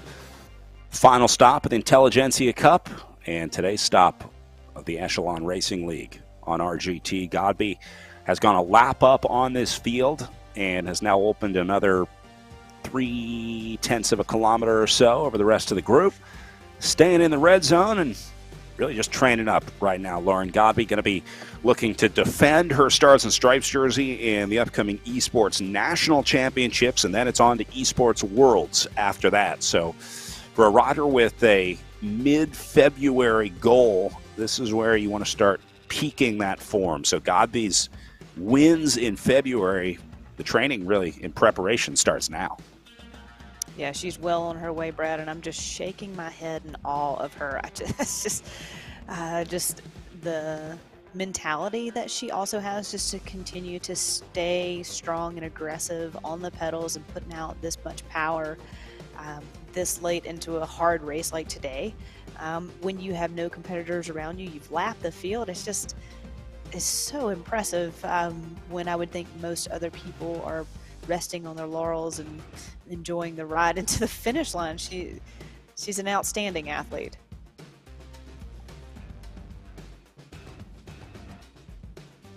Obviously a dual PhD, MD, double doctor would know a little something about what it takes to put in the work and suffer. Sure, she had to suffer through plenty of tough nights studying. Over to our men's B race. Looks like they're getting ready to finish up as well. Right on par with Jackie Godby up there at 6K to go. These two guys opening up a 180-meter gap over third and fourth. Scott Yarosh and Veshnin trying to hold off Barnes and Lopez behind them. Not sure if he's on the Garmin or Game Boy or phone or what's going on up here. I think that's the phone. Yeah. You got to be quick with your texting on this course. And I think he even showed us that a minute ago when I think he wanted to say something to us or give us a thumbs up or something, but had to focus on the race.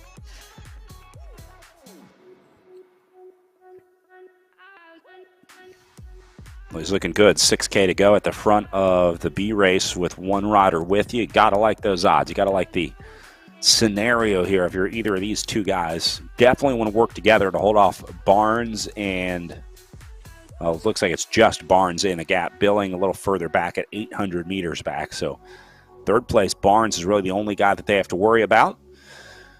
And once they get to a place where they're confident that they've dispatched Barnes, then they can start worrying about each other. But for the time being, they've still got a problem 150 meters out their back door in Barnes. Johnson here is a lap down, so you see Johnson in the picture, but a lapped rider. So Johnson currently sitting in 7th place on course.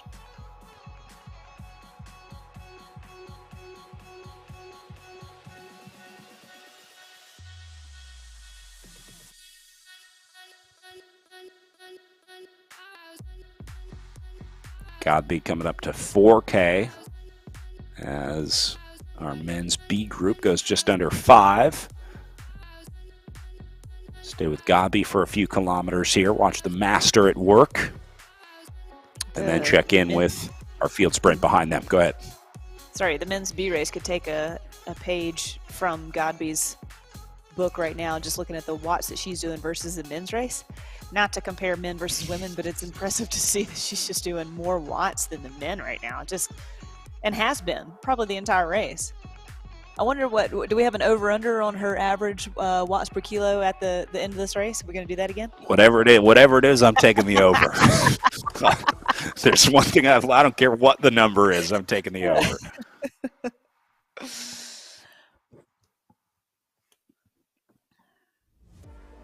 Things starting to get a little itchy back in this group too. Rokkanen took a little peek off the front. Yeah, look at more and more riders getting into this red power zone. So they are starting to lift it here. McGregor and Ayala staying on it on the front. They're keeping it tough at 5.2K to go. Valkenhorst comes over the top of it. The easy riding is over in this group, and now we're starting to get into 400, 500, 600 watt territory coming out of these corners. Now, there's, 4 or 5 laps to go. You can start to feel the finish line, smell the finish line, as we like to say. So, yeah, you're just like you're saying, Brad, the power is just going to increase each lap potentially. Everybody's ready to be done with this race and want to get there as soon as possible. And the nerves kind of pick up too. So the fatigue is set in. You're trying to figure out these corners. You're tired, and you may let off. Your attention may drop a bit, and all that leads to this just being a bit more of a jumbled group now, not very organized at all. You talked about the nerves starting to build up. Maybe that's why Erin Ayala has been so good in these sprints. That's Dr. Erin Ayala, licensed psychologist with her firm Premier Sports Psychology. She's also a certified mental performance consultant through the Association of Applied Sports Psychology. So knows a little something about how to handle the stress and pressure of the last 5K of racing here. practice what you preach.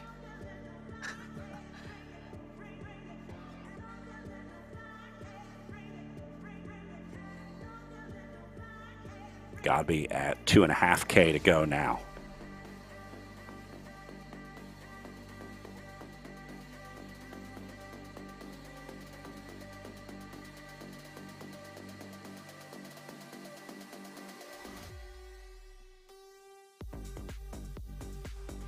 See a steady rise in the peak power. Each time she came out of the corners, looks like she puts a little more on. Kind of steps up the power with each turn. It seems her sweet spot is right around 300 watts that she's trying to achieve today, which, man, those are gnarly watts. That's hard.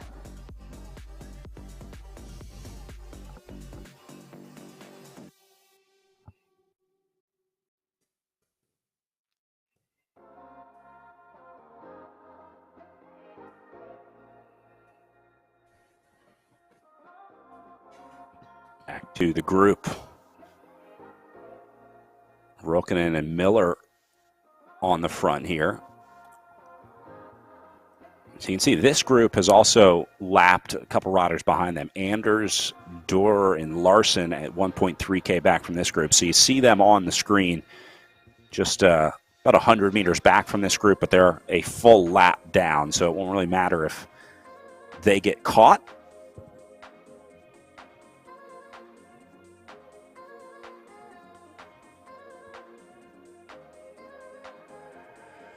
And Godby coming up to that 1K to go marker at 1.4K left for her right now. This will be her last lap, heading under the start-finish arch. And she'll start one more go-round in Lake Bluff. Another dominant performance by Godby today. Just putting on a clinic, Brad.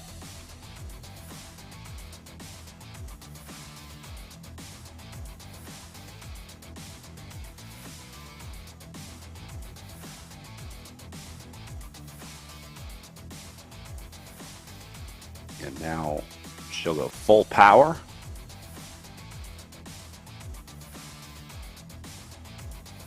Inside 1K.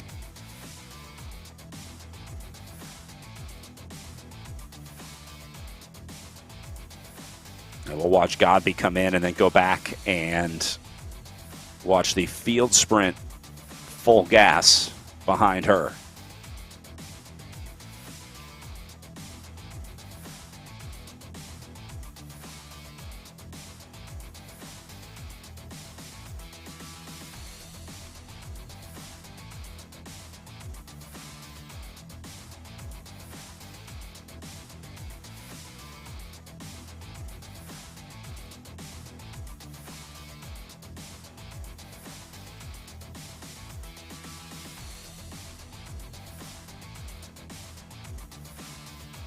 Last couple turns for Jackie Godby.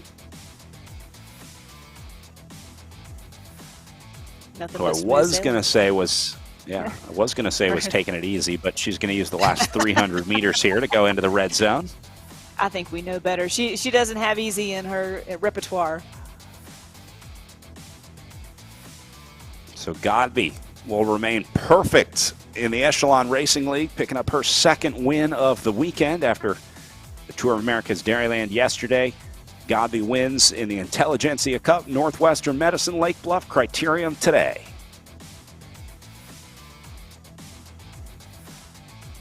I don't know if you saw right Godby there, but quit? No, she cools down. Yeah, she went in for full sprint mode. She was above 1,000 watts there for a couple of seconds. That's taking it all the way to the line, just like you said, race all the way through the finish line.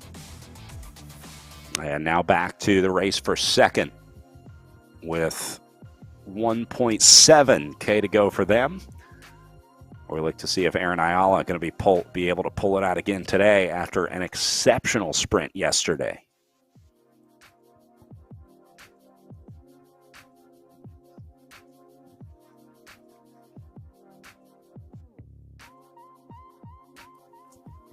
All right, so it looks like our men's B race finishing up on the right-hand side.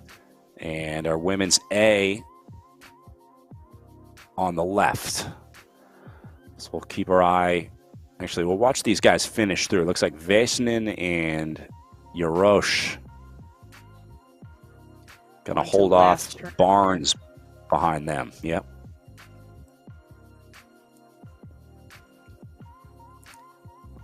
And Yarosh going to go right now out of the corner, catch Vesnin off guard a little bit. Remember, they were close to being caught by Barnes as well back in third, but now Yarosh with a massive move out of the last corner. Looks like that'll be a race winner from about 300 meters out. And Scott Yarosh going to hold on to win the men's B race here in the Echelon Racing League. Vesnin goes second, and Barnes going to hold on for third. Meanwhile, our women's A group racing for second, third, fourth, and fifth on the road, inside 1K for them.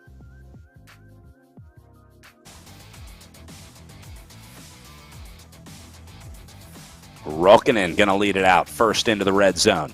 Remember, they still got 2 more turns after this one. Ayala on the front. Rokkanen gave herself some nice space to work with here, though, in the last 600 meters. You don't have to be a great sprinter if you catch the rest of the field off guard a little bit. McGregor and Valkenhorst all into the red zone along with Ayala trying to close this down. And this is just going to be a matter of timing. Just trying to go early to negate Ayala's sprint, but I think Ayala's kind of timed this yet again perfectly if she can take it to the line. Ayala lets on the power out of the corner. She's got Valkenhorst on her wheel. Rokkanen runs out of gas early, but Ayala has gone from a long way out with 260 meters. She goes under 200 now. Valkenhorst 7 meters back, 10 meters back, holding on to the gap for Ayala. And I think she's going to go 2 for 2 in the field sprint here as Erin Ayala holds off the Rose Beast Mode squad and picks up her second place of the weekend. The Northwestern Medicine Lake Bluff Criterium. Another field sprint win for Erin Ayala out there.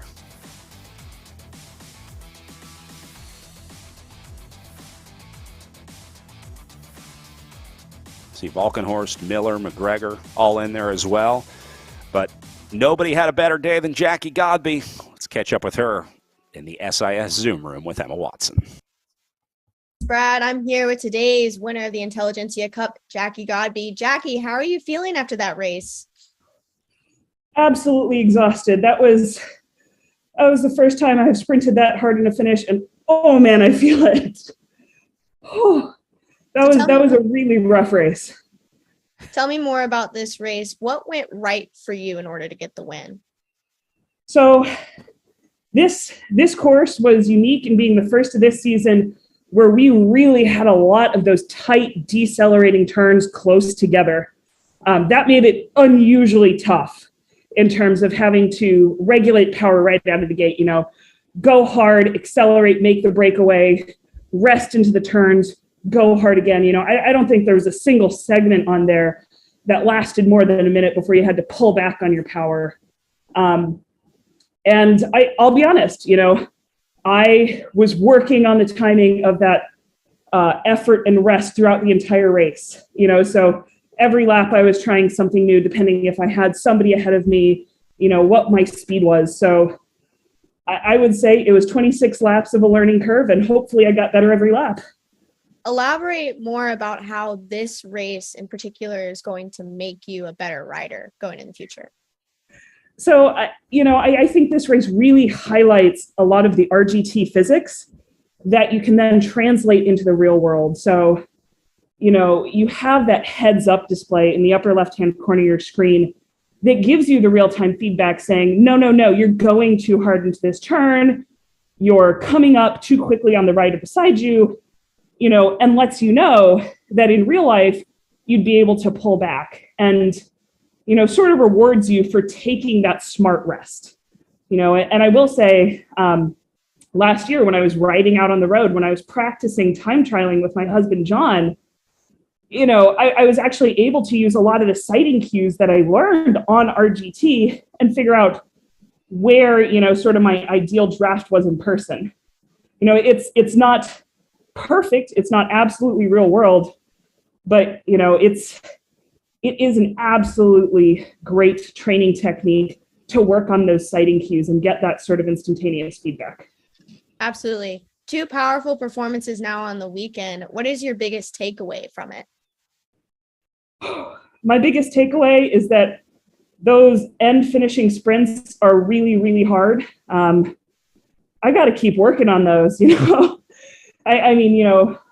think I've relied a lot on that early breakaway. And that's not going to be enough, coming into nationals, coming into worlds, continuing going head to head with these very, very powerful riders.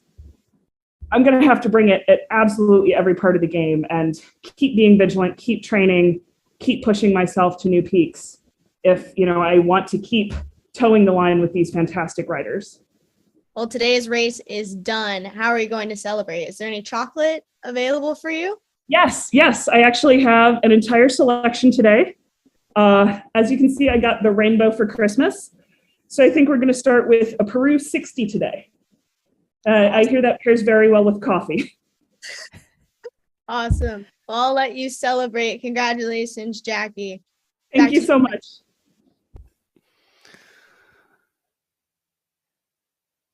Even the recovery game gets better with every race for Jackie Godby. Has multiple chocolates lined up.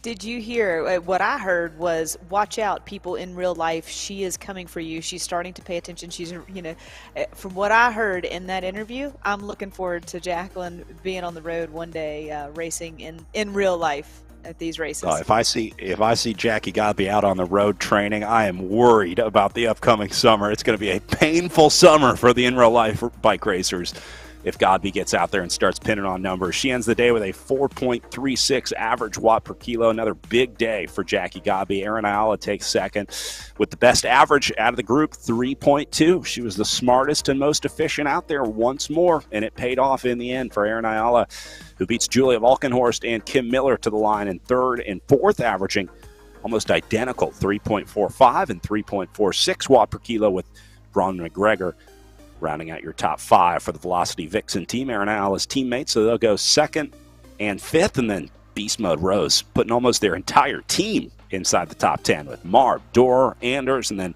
Holly Larson rounding out the top 10. So all in all, another successful weekend for Jackie Godby and another great sprint from Erin Ayala as we wrap up our final day of racing this weekend, getting ready for our next stop at the Walmart Joe Martin stage race up next January 20th. This is going to be a little different than the Criterium, Lauren, the time trial, the road race, and a crit. So a 3-day stage race will be a little different than 2 days of Criterium racing that we had this weekend.